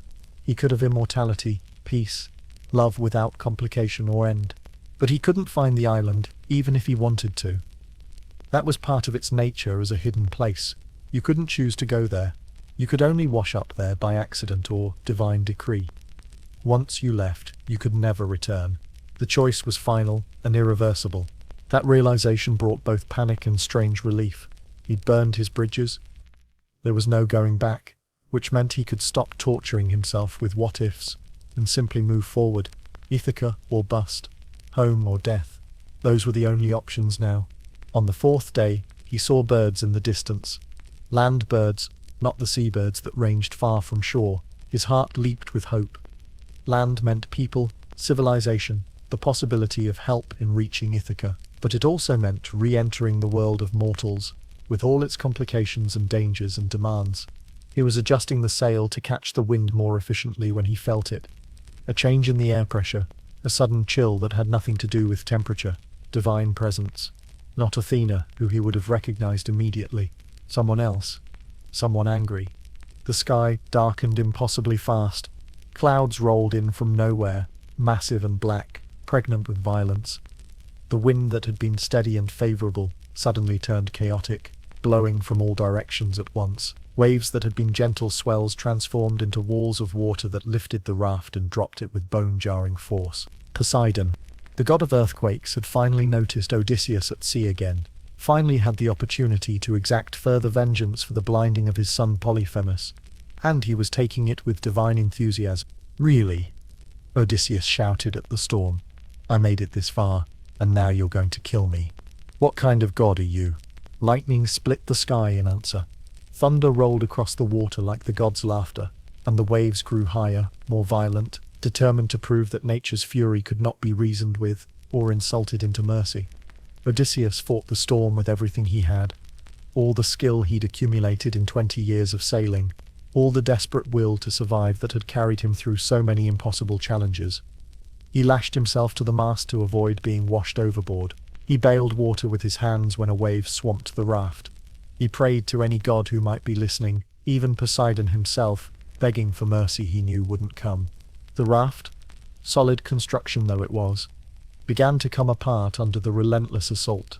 Ropes snapped, timbers cracked, the sail tore free and vanished into the storm. Odysseus held on with bleeding hands as the vessel disintegrated beneath him, piece by piece, until he was clinging to a single log in a maelstrom that wanted to drag him down into the dark depths where drowned sailors went and never returned from. And in that moment, battered and helpless and almost certainly about to die, Odysseus had a moment of absolute clarity. This was what he'd chosen. Not the storm specifically, but the vulnerability, the risk, the mortality. Calypso had offered him freedom from death, and he'd refused it. So death was back on the table. An option, a threat, a final ending that gave meaning to everything that came before. If this was his end, at least it would be his end. Not an eternal fade into vagueness on an island outside time, but a definitive full stop. A period at the end of a sentence that had been long and strange and occasionally beautiful. The storm raged around him. The sea reached up with cold hands to pull him down, and Odysseus, son of Laertes, king of Ithaca, wanderer for 20 years, let go of the log and surrendered to whatever would come next. But the island's hold on him wasn't finished yet. In the deepest trenches of the ocean, where sunlight had never penetrated and pressure would crush mortal bones to powder, Poseidon sat on his throne of black coral and remembered his son's screams. Polyphemus, the beloved Cyclops, blinded by a mortal's trick, the empty eye socket still wept. Even now, years after Odysseus had driven that burning stake home, while the giant was helpless with sleep and wine. Gods don't forget insults. They can't. Memory for them isn't the fading, unreliable thing it is for mortals. It's crystal clear and permanent. Every moment of shame or pain preserved with perfect fidelity for eternity, which meant that Poseidon's rage at Odysseus was as fresh today as it had been the moment he'd learned what had happened to his son. He'd been away visiting his underwater kingdoms when Zeus had decreed Odysseus's release from Aegina, off tending to shipwrecks and tidal phenomena, making sure mortal sailors remembered to fear his domain. When he'd returned to Olympus and learned that his brother had allowed the man who'd blinded his son to go free, the god of earthquakes had felt a fury that made his divine blood boil. "You let him leave the island," Poseidon had said to Zeus, his voice like grinding stone. "You released my enemy without even consulting me." "He's been punished enough," Zeus had replied, trying for diplomatic reasonableness. 7 years in exile, all his men dead, his ships destroyed. At some point, enough is enough. Not for me, not while my son suffers, not while that mortal still draws breath. What would you have me do? Kill him myself? Break every rule of divine conduct for your personal vendetta? "I'll do it myself," Poseidon had growled. "The moment he's at sea again, he's in my domain. And in my domain, I am king." So when Poseidon had felt Odysseus's raft touch ocean water for the first time in 7 years, had sensed that particular mortal presence moving through his realm, he'd smiled with all the warmth of a shark, and begun to gather his power. This wouldn't be a quick death. That would be too merciful. He would drag it out, make Odysseus understand the full weight of divine displeasure, make him regret every moment of the hubris that had led him to challenge a god's offspring.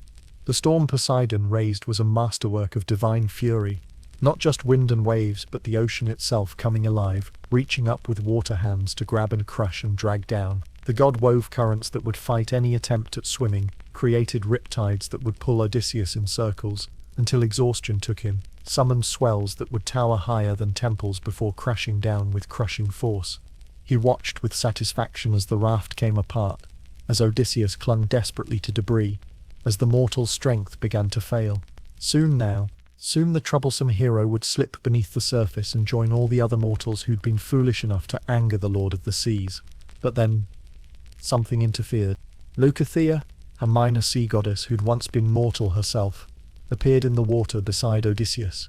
She'd been watching the storm with growing discomfort, recognizing the cruelty of the divine punishment being inflicted. Poseidon was powerful, yes, but he wasn't the only deity with authority over the sea, and Leucothea had never forgotten what it felt like to be mortal, to be fragile, to be at the mercy of forces beyond your control. "Take this," she said to Odysseus, pressing a veil into his hands. It glowed with soft light even underwater, woven from foam and moonlight, and divine compassion. "Tie it around your chest. It will keep you afloat no matter how violent the waves. Swim for the shore, you're closer to land than you think. But you must leave your raft behind. Trust the veil, trust yourself and swim." Odysseus, half-drowned and delirious with exhaustion, wanted to argue. How could a flimsy piece of cloth protect him better than the solid timber he was clinging to? But he'd learned by now to accept divine gifts when they were offered, even when they seemed nonsensical. He tied the veil around his chest, and let go of the log that had been his lifeline. Immediately he felt the veil's power. He didn't sink, didn't have to fight to keep his head above water. The fabric held him up, as if he weighed nothing, kept him buoyant even as waves crashed over him, and currents tried to drag him down. Poseidon roared with frustration when he saw the interference. "Leucothea, this isn't your concern. I have a legitimate grievance, and you've extracted a heavy price already," the sea goddess called back. "All his men dead, 20 years of wandering, 7 years in exile. When does divine vengeance become divine cruelty? When I say it does, I'm Lord of the Seas. This is my domain.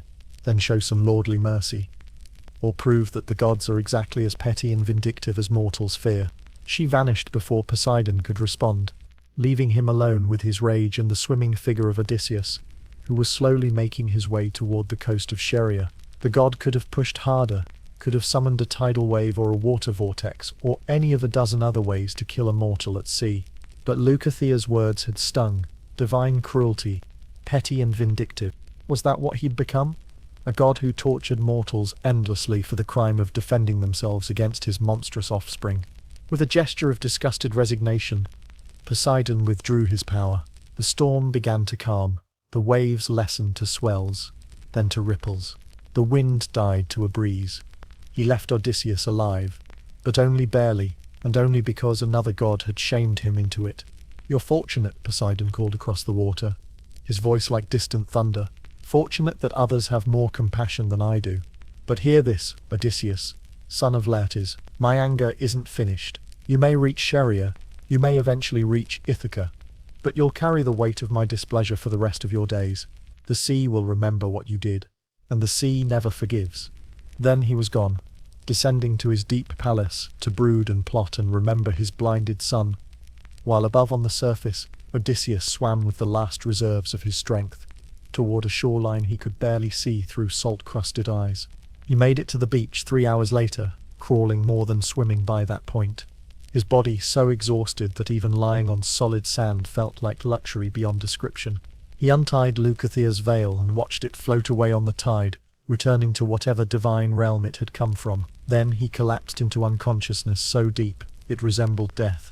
When he finally woke, it was to find a young woman standing over him with a concerned expression and a retinue of servants behind her. Princess Nausicaa of the Phaeacians, who'd come to the beach to wash clothes, and had instead found a half-drowned stranger wearing only tatters and seawater. "Are you alive?" she asked, which under the circumstances was a reasonable question.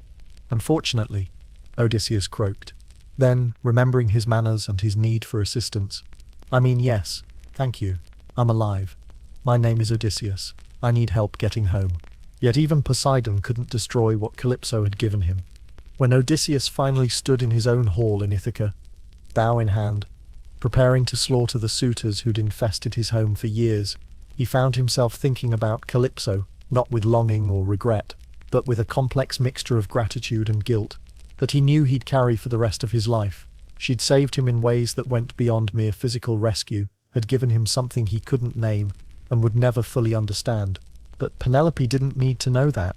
In the days following his brutal reclamation of his kingdom, as he reconnected with the wife he'd left behind 20 years earlier, Odysseus carefully curated his story. He told her about Troy, about the Cyclops, about Circe and the Sirens, and the perils of Scylla and Charybdis. He described his journey through the underworld, his encounters with the dead, the prophecies and warnings he'd received. And he told her about Calypso's island, but carefully, strategically, shaping the truth into something that wouldn't hurt his wife or force conversations they both wanted to avoid. "I was held captive," he said, which was true in its way. "For 7 years on an island I couldn't escape. A goddess lived there, Calypso. She wouldn't let me leave." Penelope listened with the expression of someone hearing a story they've partly guessed already. "Were you lovers?" she asked bluntly. His wife had never been one for dancing around difficult questions. Odysseus hesitated. This was the moment. He could lie, claim the relationship was entirely chaste, that he'd remained faithful in body, if not in heart. But Penelope would see through it immediately. She'd survived 20 years surrounded by lying suitors.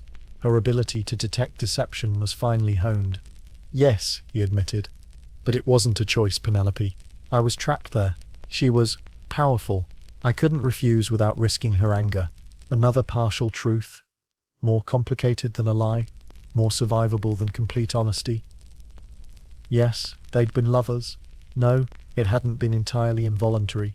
But explaining the nuances, the way Calypso had never forced him, but had created conditions where refusing felt impossible, the way he'd genuinely cared for her, while also desperately missing Penelope, the way captivity and comfort had become indistinguishable, that would require conversations that would hurt them both for no productive reason. "Did you love her?" Penelope's voice was carefully neutral. "I loved you," Odysseus said, which was also true.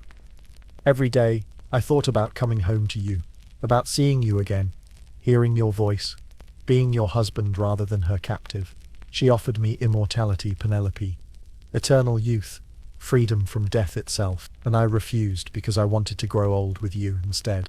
This was the truth that mattered, the truth that would preserve their marriage. Never mind that the refusal had taken 7 years to articulate, that he'd enjoyed much of his time with Calypso, that some part of him still wondered what would have happened if he'd accepted her offer. Those complications could stay buried. Penelope studied his face for a long moment. She knew he was shading the truth, editing it for palatability, but she also knew that 20 years of separation couldn't help but create disconnects, changes, secrets that would never fully be shared. What mattered was whether he'd chosen to come back, whether he still wanted their marriage, whether the man standing before her was still recognizably the husband she'd loved. "Tell me about her," Penelope said finally. "Not the sexual details, I don't need those. But who was she? What was she like?"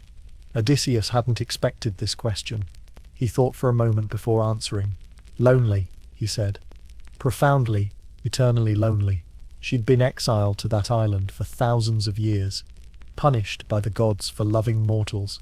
I was the first person she'd spoken to in centuries. She was kind to me, Penelope. She gave me rest when I desperately needed it. Time to heal from the war and all the trauma that came after. She never asked me to be the hero or the clever strategist or anything except myself. So she gave you something I couldn't. She gave me something you shouldn't have to give. You're my wife, the mother of my child, the queen of my kingdom. You can't also be my therapist and confessor and the person who takes away all responsibility and expectation. That's not fair to ask of you. Penelope nodded slowly. I understand, and I won't pretend I wasn't lonely too, or that I didn't sometimes wish I could be free of responsibility and just exist without having to be strong all the time. Maybe in some ways, we both had our escapes. Mine was just inside my own head, instead of on a magical island. This wasn't forgiveness exactly, and it wasn't condemnation. It was recognition that their marriage had been tested by time and distance and divine interference, that they'd both been changed by the experience, that reconstruction would take time and honesty and patience from both of them. One more question, Penelope said. If you could go back, knowing everything you know now, would you stay with her, accept the immortality, leave Ithaca behind? No, Odysseus didn't have to think about it. Because immortality without change is just another form of death. Because meaning requires mortality. Because I'd rather have 30 mortal years with you than an eternity without stakes or growth, or the possibility of becoming someone different than who I am now. Good answer, Penelope said, and finally smiled. Now come to bed. We have 20 years of marriage to catch up on, and I want to see if you're still the man I fell in love with, or if you've changed into someone I'll have to learn to love all over again. They went to bed, and they made love, and it was strange and familiar all at once. The same but different. Like returning to a childhood home and finding it smaller than you remembered. They'd both changed. The war and the wandering had marked Odysseus in ways that showed even in intimate moments. Penelope's strength had hardened during her long vigil into something formidable and a little frightening. But they were willing to try, to rebuild, to see if the marriage they'd had could transform into a marriage they could have now. And Odysseus never told her the rest of it. How sometimes he dreamed of Calypso's island, how on difficult days he wondered what his life would have been like if he'd stayed, how a part of him would always belong to that hidden place outside time where, for 7 years, he'd been allowed to be something other than Odysseus the hero. Some secrets you keep not because they're terrible, but because they're too complex to explain, too intimate to share, too true to risk putting into words that might be misunderstood.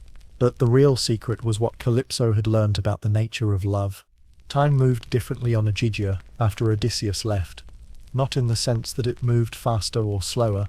Time had always been strange on the island, but in that it became somehow more present, more tangible, more oppressive. When Odysseus had been there, the endless present had felt like peace. Without him, it felt like stagnation. Calypso resumed her existence. What else could she do? She woke with the sun, though whether she'd actually slept was unclear even to herself. She tended her garden, watching fruit ripen and fall, and regrow in cycles that never varied. She sang the old songs to an audience of birds who didn't understand the words but came to listen anyway. She wove at her loom, creating tapestries she'd immediately unravel to begin again. The cave felt larger without Odysseus's presence, emptier, like a theatre after the audience has left and the echoes of voices have faded into silence. His few belongings were gone. The knife she'd given him, the clothes she'd woven, but traces of his presence remained, a spot on the stone where he used to sit to watch the sunrise, the faint indentation in the furs where he'd slept. The memory of his voice layered over the sound of the waves like a ghost recording that only she could hear. She told herself it would get easier. That's what had happened before, with the few other mortals who'd washed up on her island over the millennia. The grief would be sharp at first, like a fresh wound, but eventually it would dull to a manageable ache. Then to a distant sadness, eventually something more like nostalgia than pain. Given enough centuries, even the strongest emotions faded into abstraction. Except it didn't happen this time. Weeks passed, or months, or years. Time was difficult to track. And Calypso found herself still raw with loss. She'd catch herself starting to speak to him, turning to share some observation or thought before remembering he wasn't there. She'd hear a sound and think he'd returned, only to find it was just the wind or a falling branch or her own wishful imagination. This was different from her previous losses because of what had happened between them. The other mortals had been brief encounters, pleasant diversions, moments of connection in an otherwise empty existence. But Odysseus had stayed for 7 years, long enough to become familiar, necessary, woven into the fabric of her daily life. Long enough that his absence created a hole that couldn't be filled by simply resuming her old routines. She tried various methods of coping. She spent weeks exploring every inch of her island, as if there might be some corner she'd overlooked in the previous 1,000 years, some new discovery that would distract her from the loss. She attempted to create new patterns in her weaving, break out of the cycles she'd fallen into. She even tried walking into the ocean, and attempting to swim away from Ogygia, knowing it was impossible but needing to try anyway. The island's boundaries stopped her every time. She'd swim for hours, exhausting herself in the effort, only to surface and find she'd travelled in a perfect circle, and was back where she started. The exile the gods had imposed was absolute. Ogygia was her forever, and there was no escape. On what might have been the anniversary of Odysseus's departure, though without seasons or calendars, it was impossible to be certain. Calypso did something she'd never done before. She stopped weaving, simply let the threads hang loose, the pattern incomplete, and walked away from her loom. If immortality meant repeating the same actions forever, if eternity was just an endless cycle of creation and destruction with no cumulative meaning, what was the point? Why weave? Why tend the garden? Why sing? Everything she did was erased by time, leaving no mark, making no difference. Even Odysseus's presence had been temporary, a brief disruption in her eternal stasis that was already fading into memory. She sat on the beach where he'd first washed ashore, and she'd found him more dead than alive. And for the first time in her immortal existence, Calypso genuinely wished she could die. Not the dramatic suicide by story that some myths described, but simply cease. Stop existing. Let the consciousness that had been observing the world for millennia finally shut off like a lamp extinguished. But immortals can't die. That was the whole point of being immortal. No matter how tired she became, no matter how much she longed for rest, she would continue, forever, unchanged. Unchanging. Eternal. The cruelty of it was almost beautiful in its completeness. But something had changed. Even if she couldn't fully articulate it yet, loving Odysseus hadn't just left her with loss. It had reminded her what it felt like to care about something, to invest emotionally in another being's happiness, even knowing it would hurt. That capacity for caring, once reawakened, couldn't be easily put back to sleep. She began noticing things she'd stopped seeing centuries ago. The way sunlight played on water, the intricate architecture of a shell, the feeling of sand between her toes. Small sensory experiences that had become background noise suddenly had texture again. Significance, a kind of quiet beauty that didn't require an audience to appreciate. And she realized something that Odysseus had tried to tell her, but she hadn't fully understood. Meaning doesn't require permanence. The fact that something ends doesn't make it meaningless. If anything, endings are what give beginnings significance. His time on Ogygia had mattered not in spite of being temporary but because of it. This didn't stop the loneliness, didn't fill the hole his absence had created, but it gave her a framework for understanding the experience, for metabolizing the grief into something that could coexist with her continued existence rather than poisoning it. She returned to her loom and began weaving again, but this time she allowed the patterns to be different. Not dramatically so. The same basic forms, the same colors, but with subtle variations that broke the perfect repetition she'd maintained for millennia. Each tapestry would be unique now, even if the differences were microscopic, even if no one but her would ever see or appreciate them. It was a small rebellion against eternity, but it was hers. And when she thought about Odysseus now, which she did often, daily, constantly, it was with a complex mixture of emotions. Sadness for his absence, yes, but also gratitude for his presence, however brief. Pride that she'd loved him well enough to let him go, and a strange kind of hope that somewhere in the mortal world he was living the finite life he'd chosen, finding meaning in its brevity, appreciating each moment because he knew they were limited. She would never see him again, would never know if he made it home safely, if his marriage survived, if he found the peace and purpose he'd been seeking. The uncertainty was its own kind of torment, but she'd given him the choice. She'd loved him enough to let him choose, and that, she decided, would have to be enough. No one could explain why she never took another lover. The ancient Greeks had multiple words for love, each describing a different flavor of human connection. Eros, for passionate, romantic love; philia, for friendship and companionship; storge, for familial affection; agape, for unconditional, selfless love. But Calypso's love for Odysseus didn't fit neatly into any of these categories. It was something else entirely, something the philosophers hadn't adequately named or described. It was the love of immortality for mortality, the fascination of forever with the temporary, the way eternity becomes hypnotized by endings. To understand Calypso's story, you have to understand that desire isn't simple. It's not just wanting something you don't have, or being attracted to something beautiful. Desire is complex, layered, sometimes contradictory. You can desire something while simultaneously fearing it. You can want to possess something while knowing that possession would destroy what makes it desirable in the first place. Calypso desired Odysseus, yes, but what she really desired was what he represented: change, growth, narrative, the possibility of genuine surprise in an existence where she'd experienced everything so many times that novelty had become literally impossible. He wasn't just a man, he was proof that existence could still surprise her, but there were experiences she hadn't already had 1,000 times before. From Odysseus's perspective, his desire was equally complicated. He desired Calypso, her beauty, her intelligence, her understanding, but he also desired Penelope, desired home, desired the mortal life he'd left behind. These desires didn't cancel each other out. They coexisted, creating a tension that pulled him in multiple directions simultaneously. This is where most simplistic narratives about love fail. They assume desire is unitary, that you can only truly want one thing at a time, that choosing between competing desires is simply a matter of determining which one is stronger or more authentic. But human psychology doesn't work that way. You can genuinely want contradictory things. The conflict between them doesn't mean one desire is false, it means you're complex. The Greek philosophers tried to address this. Plato wrote about the ladder of love, how physical attraction could lead to appreciation of beauty itself, which could elevate you toward understanding of truth and goodness. But Plato's system was hierarchical. It assumed some forms of love were inherently superior to others, but the goal was to transcend physical desire for something more pure and abstract. Calypso's story suggests something different.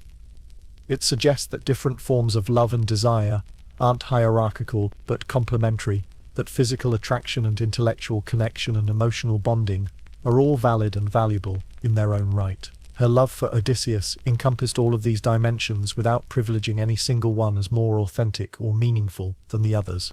But perhaps the most profound philosophical insight in Calypso's story is about choice and freedom.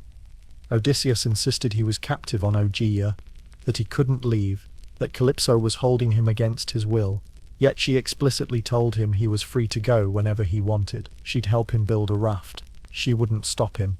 So what was actually keeping him there? The answer is something philosophers call positive versus negative freedom. Negative freedom is freedom from constraint, interference, coercion. By that definition, Odysseus was free. No chains held him. No threats kept him there. But positive freedom is freedom to, the actual capability to act on your choices, to make your desires real in the world. And by that definition, Odysseus was profoundly unfree. Calypso had created conditions where the freedom to leave required enormous willpower, where staying was the path of least resistance, where every day's delay made leaving the next day more difficult. This is a more subtle form of captivity than physical chains, but it's captivity nonetheless. The prison was psychological rather than physical, but prisons don't have to be built of stone to be real. This raises uncomfortable questions about desire and manipulation. Did Calypso manipulate Odysseus by making him comfortable, by giving him everything he needed, by creating an environment where leaving required active resistance to powerful psychological currents? Or was she simply being generous, offering gifts he was free to accept or refuse? The answer is probably both. Manipulation and generosity aren't mutually exclusive. You can genuinely care about someone, while also arranging conditions to encourage them to do what you want. Love, and control often get tangled together in ways that are difficult to pass cleanly. Odysseus's ultimate choice to choose mortal life over immortal comfort reflects another philosophical principle that meaning requires limitation. If everything is possible, nothing is significant. If you have unlimited time, no moment is special. If there are no consequences, there are no real choices. By refusing immortality, Odysseus was affirming that his life would have meaning precisely because it was finite, that his choices mattered because they foreclosed other options. That love for Penelope was significant because it required sacrifice, because it meant giving up something genuinely valuable, Calypso's offer for something he valued more. But here's the tragedy. This philosophical principle that gave Odysseus's choice meaning was the same principle that trapped Calypso. Her existence lacked meaning, not because she lacked experiences, but because she lacked limitation. Everything was possible for her, which meant nothing was special. She had unlimited time, which made every moment feel identical. Her immortality, the very thing gods treasured and mortals envied, was the source of her suffering. The story suggests that desire itself might require mortality to function properly. That wanting something is only truly meaningful when you might not get it, when your time to acquire it is limited, when there are real consequences to choosing one thing over another. In an immortal existence where everything is possible, eventually, desire becomes hollow, a ghost of emotion that looks like wanting but lacks the urgency and significance that makes wanting matter. This is what Calypso learned from loving Odysseus. That love and loss are inseparable. That caring about someone means accepting the possibility of losing them. That the depth of connection is proportional to the risk of grief. She couldn't have loved him less to hurt less. The love was the hurt, or rather, the hurt was proof the love was real. But the deeper question was whether anyone is ever truly free from desire. Calypso's story has echoed through Western literature for nearly 3,000 years, each age reimagining her in ways that reveal more about the reimaginer than the original character. She's been villain and victim, seductress and victim of seduction, symbol of female power and symbol of female vulnerability. Her island has represented everything from heavenly paradise to psychological hell, depending on who was telling the story. Virgil, writing the Aeneid 6 centuries after Homer, essentially created his own version of Calypso in the character of Dido, the Carthaginian queen who falls desperately in love with Aeneas, only to be abandoned when he must fulfill his destiny to found Rome. Dido's story intensifies the tragedy. She commits suicide when Aeneas leaves. A dramatic ending Homer never gave Calypso, but the emotional truth is similar. The immortal, or quasi-immortal woman, whose love cannot compete with masculine destiny. Dante placed Calypso's island in his mapping of the afterlife, though his interpretation was filtered through medieval Christian morality that Homer would have found alien. For Dante, the island represented a kind of liminal space between damnation and salvation, where souls were trapped by their own desires rather than by external punishment. Odysseus appears in Dante's Inferno, suffering in the circle reserved for fraudulent advisors, but Calypso doesn't appear at all. She's been erased, her story absorbed into Odysseus's narrative, until she ceases to exist as an independent character. Shakespeare never wrote directly about Calypso, but her echoes appear throughout his work. The unnamed dark lady of his sonnets who enthralls the speaker against his better judgment. Cleopatra, who holds Antony captive in Egypt while his Roman duties call him home. Even Prospero's island in The Tempest, with its magical isolation and departure that closes the play, owes something to Ogeggia's hidden geography.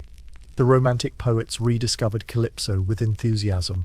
For them, she represented the conflict between passionate fulfillment and social duty, between the authentic self and the roles society demands we play. Tennyson's poem The Lotos Eaters imagines Odysseus's crew seduced by an island of timeless pleasure, wanting to abandon their quest for home. While not explicitly about Calypso, the emotional terrain is identical. The temptation to give up struggle and responsibility for eternal ease. Lord Byron's Don Juan features multiple Calypso figures, women who represent escape from societal constraints, offering the hero temporary paradises he must leave to continue his picaresque adventures. Byron understood the psychology of the story, that paradise is most seductive when you're most damaged, that rest feels like salvation when you're exhausted from trauma. The Victorian era was deeply uncomfortable with Calypso. Her sexual agency and her ability to hold a man through desire, rather than marriage, violated every Victorian principle about proper femininity. Writers, either sanitized her into a chaste hostess who offered only spiritual comfort, or darkened her into a dangerous temptress whose desire was a trap for unwary men. Either way, her complexity was flattened into more manageable archetypes. The 20th century brought feminist reinterpretations that tried to reclaim Calypso from centuries of masculine projection. Margaret Atwood's Circe Mud poems include sections that could be read as Calypso's voice, protesting her reduction to a plot device in Odysseus's hero journey. Adrienne Rich's poetry explores isolated women watching men come and go, unable to keep them but unable to stop caring. James Joyce's Ulysses reimagines the entire Odyssey as a day in Dublin, and in Joyce's version, Calypso is Molly Bloom, the wife, rather than the goddess lover, but serving a similar function as the feminine principle that both imprisons and nurtures the masculine wanderer. Joyce understood that home and paradise weren't opposites but versions of each other, that Penelope and Calypso represented two sides of the same need for connection. Contemporary retellings have become increasingly interested in giving Calypso her own narrative, rather than making her a supporting character in Odysseus's story. Madeline Miller's Circe touches on Calypso as one of several powerful women whose stories have been marginalized in traditional mythology. Miller's Calypso is lonely but not desperate, capable of love but not defined solely by her relationships with men. Rick Riordan's Percy Jackson series introduced Calypso to young adult readers, reimagining her as a tragic figure, cursed to fall in love with heroes who can never stay. Her punishment made crueler by its repetition. Riordan's version emphasizes the injustice of her exile, the double standard that punishes goddesses for behavior gods indulge in freely. His Calypso eventually gets a happy ending, escaping her island through the power of genuine love, a resolution Homer never provided but which modern audiences seem to require. Each interpretation reveals the interpreter's anxieties and values.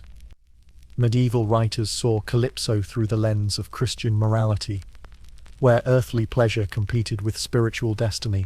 Romantics saw her as representing authentic feeling versus social obligation. Victorians saw dangerous female sexuality. Modernists saw the impossibility of communication between men and women. Feminists saw a woman punished for her agency. Contemporary writers see a survivor of divine injustice deserving of her own happy ending. But through all these reinterpretations, certain elements remain constant. The island outside geography and time, the encounter between immortal and mortal perspectives, the offer of paradise refused for something more valuable, the departure that can never be undone. These narrative bones persist because they articulate something true about human experience, about the conflict between comfort and meaning, about the price of freedom, about the way love and captivity can become indistinguishable. Calypso endures as a character because her story poses questions that every generation must answer for itself. What is freedom worth sacrificing comfort for? How do we choose between competing loves? What makes a life meaningful? Can anyone really be free from desire? These aren't questions with universal answers. Each person, each age, each culture must work them out independently. And so Calypso remains on her island, waiting in the collective unconscious of Western literature, ready to be rediscovered and reimagined by each new generation of writers and readers who encounter her story and recognize something of their own experience in her eternal isolation. Yet something essential about her story remains forever unchanged. In an age of GPS satellites and Google Earth, when it seems like every square mile of the planet has been photographed and catalogued, there's something deeply appealing about the idea of Ogygia, a place that can't be found, no matter how hard you look, that exists outside the normal rules of geography and discovery. It's the ultimate hidden refuge, the fantasy escape that every exhausted person has daydreamed about, a place where you could disappear from the world's demands and just exist in peace. But Calypso's story warns us that such refuges are illusions, or at least more complicated than the fantasy suggests. The island that seemed like paradise to Odysseus in his first weeks there became a prison by the 7th year. The same features that made it appealing, its isolation, its timelessness, its freedom from external demands, ultimately became the source of its oppression. Modern psychology recognizes what Homer intuited, that humans need resistance to thrive. We need challenges, deadlines, stakes, consequences. Without them, we dissolve into a kind of comfortable despair that looks like contentment, but feels hollow. The clinical term is learned helplessness, though that doesn't quite capture the nuance. It's not that you become helpless, it's that you become purposeless. When everything is possible, Nothing feels necessary. Contemporary culture is full of people searching for their own Ojigia. The tiny house movement promises escape from material complexity. Mindfulness meditation offers relief from temporal anxiety. Digital detoxes create temporary islands, disconnected from the attention economy. Early retirement communities sell the dream of escaping the 9-to-5 grind for perpetual leisure. All of these are variations on Calypso's offer: peace, comfort, freedom from struggle. And they all run into the same problem Odysseus discovered, that humans don't actually want perpetual ease. We want the option of ease. We want to know we could rest if we needed to, that there's a refuge available when life becomes overwhelming. But we don't actually want to stay there forever. The appeal is in the contrast. The temporary respite that makes returning to struggle feel bearable. This is why vacation islands feel magical for a week but claustrophobic after a month. Why people who retire completely often report lower life satisfaction than those who maintain some meaningful work. Why the most attractive aspect of wealth isn't the luxury it affords, but the freedom to choose your engagements rather than having them imposed. The value isn't in the ease itself, but in having control over when and how you struggle. Calypso offered Odysseus something seductive and terrible: the removal of all choice and consequence. Immortality meant nothing he did would matter, in any permanent sense. He could make mistakes without real cost, experiment without risk, exist without purpose, and it was driving him mad precisely because humans need their choices to matter. Modern life creates its own version of Ogygia's trap. Social media offers the illusion of connection without risk. Streaming entertainment provides endless distraction without effort. Consumer culture promises fulfillment through acquisition rather than accomplishment. All of these are comfortable, easy, and ultimately unsatisfying because they short-circuit the feedback loops that make experiences meaningful. We scroll through feeds for hours and feel vaguely empty afterward. We binge-watch entire series and feel we've wasted time. We buy things we don't need with money we don't have, and find the pleasure evaporates almost immediately. Like Odysseus on Ogygia, we're trapped not by external force but by our own inability to choose difficulty over comfort, challenge over ease. The solution isn't to reject comfort entirely. That way lies asceticism, and a different kind of meaninglessness. The solution is to understand what Odysseus eventually learned: that meaning requires limitation, that value comes from scarcity, that significance depends on consequence. You have to choose what matters. Accept that choosing one thing means not choosing others. Commit to something despite the costs. This is what makes Calypso's decision to let Odysseus go so powerful. She could have kept him through comfort and seduction, could have continued making it too easy to stay and too hard to leave. Instead, she helped him escape. She chose his freedom over her comfort, accepted loss over continued companionship, embraced loneliness rather than trap someone she loved. That's the kind of love that contemporary culture struggles to understand. Love that doesn't try to possess, doesn't create dependencies, doesn't confuse care with control. We say we value freedom, but most of our relationships are built on mutual dependencies that look like love, but function like chains. Calypso shows what actual loving freedom looks like: giving someone the tools to leave and accepting when they use them. The island that time forgot isn't a geographical location. It's a psychological state we all visit occasionally. The place where time loses meaning, where struggle feels optional, where comfort becomes its own kind of prison. We all have our Ogygia, whether it's a job that pays well but hollows us out, a relationship that's safe but unfulfilling, or simply the daily routines that keep us too comfortable to risk change. Odysseus's choice to leave wasn't about rejecting Calypso or devaluing what she offered. It was about accepting that comfort isn't enough, that humans need difficulty and limitation, and the possibility of failure to feel truly alive. The tragedy is that Calypso understood this perfectly, understood it better than he did, yet couldn't experience it herself. Her immortality trapped her in the very comfort she knew was poisonous. So Ogygia remains, in every story and every reimagining, as a reminder and a warning. A reminder that we all need spaces of rest and refuge. A warning that those spaces can become prisons if we stay too long. A question that every generation must answer: what is paradise worth, and what price would you pay to escape it? But perhaps the island was never meant to be found. The name Calypso means the hidden one, or she who conceals. It's a fitting designation for a goddess who lives on an island no one can find. who holds secrets about desire and immortality that most prefer not to examine too closely, who represents aspects of human experience that mythology and history have systematically obscured. What happened to Calypso after Odysseus left? Homer doesn't tell us. The Odyssey moves on to Odysseus's next adventure, his homecoming, his reunion with Penelope. Calypso simply disappears from the narrative, her story unresolved, her fate unrecorded. It's as if she ceases to exist once she's no longer useful to the hero's journey. This absence is its own kind of answer. Mythology remembers what serves its narrative purposes, and forgets what doesn't. Male heroes get complete story arcs, struggles, victories, homecomings, deaths. Female characters, especially powerful ones, get fragments. They appear to challenge or assist the hero, then vanish when their function is complete. The narrative structure itself reinforces their marginalization, but absence can be powerful. What's left unsaid often resonates more deeply than what's explicit. Calypso's disappeared ending invites speculation, allows for multiple interpretations, creates space for readers and writers across millennia to imagine what might have happened to her. Did she remain on Ogygia forever, alone with her memories? Was she eventually released from exile? Did other shipwrecked sailors wash up on her shore? Did she love again? The lack of closure is frustrating and fitting. Because Calypso's story isn't about resolution, it's about ongoing existence, about the reality of life or immortal life, continuing after the dramatic moments have passed.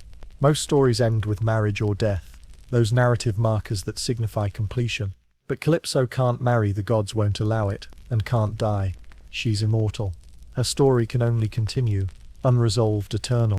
This makes her a more realistic character than most mythological figures. In a strange way, real life rarely offers clean endings. Relationships end without closure. Questions go unanswered. People disappear from your life, and you never learn what happened to them. The messiness of Calypso's incomplete story reflects the messiness of actual experience, better than the neat narrative arcs given to Odysseus and other heroes. There's something poignant about a character whose name means hidden, being forgotten by the very mythology she's part of. It's meta-commentary on how stories work, how they reveal and conceal simultaneously. Calypso is hidden not just on her invisible island, but by the narrative structure itself, which centers Odysseus's perspective and treats her as scenery rather than subject. Yet she persists.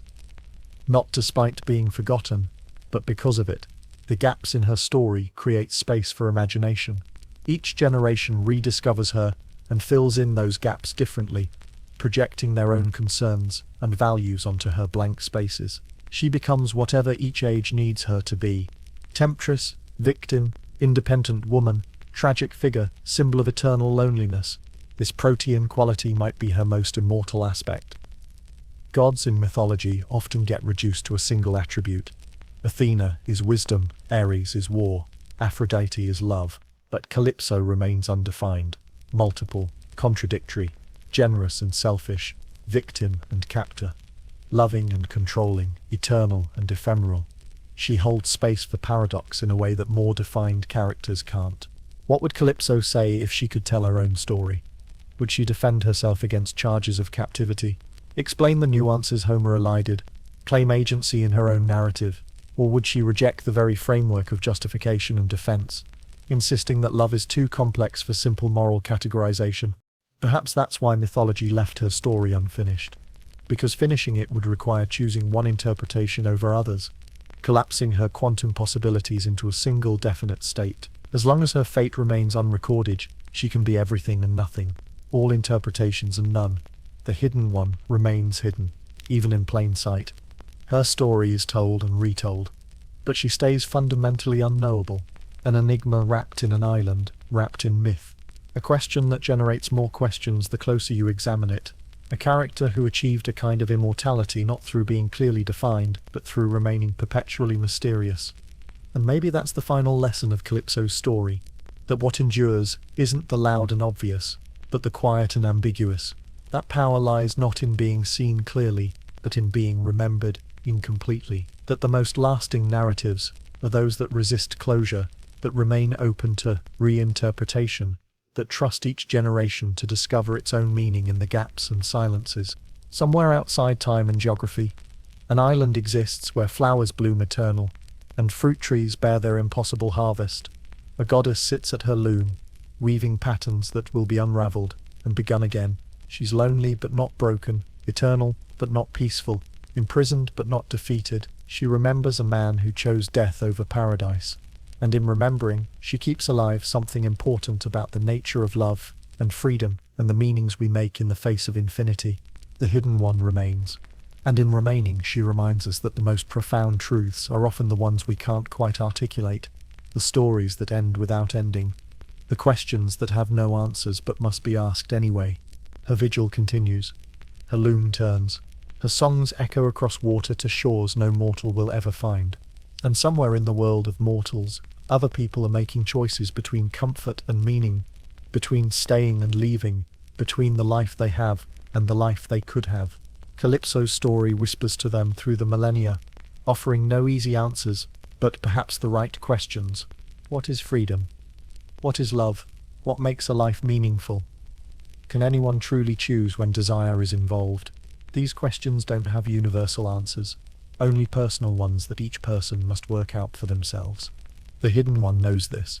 She's had eternity to think about it, and she's still thinking. If you've found yourself drawn to the hidden corners of ancient mythology, where desire and freedom dance in shadows that even the gods couldn't fully illuminate, let these old stories guide you deeper. Subscribe, and we'll wander together through the forgotten islands, where truth and legend blur into something more beautiful than either alone.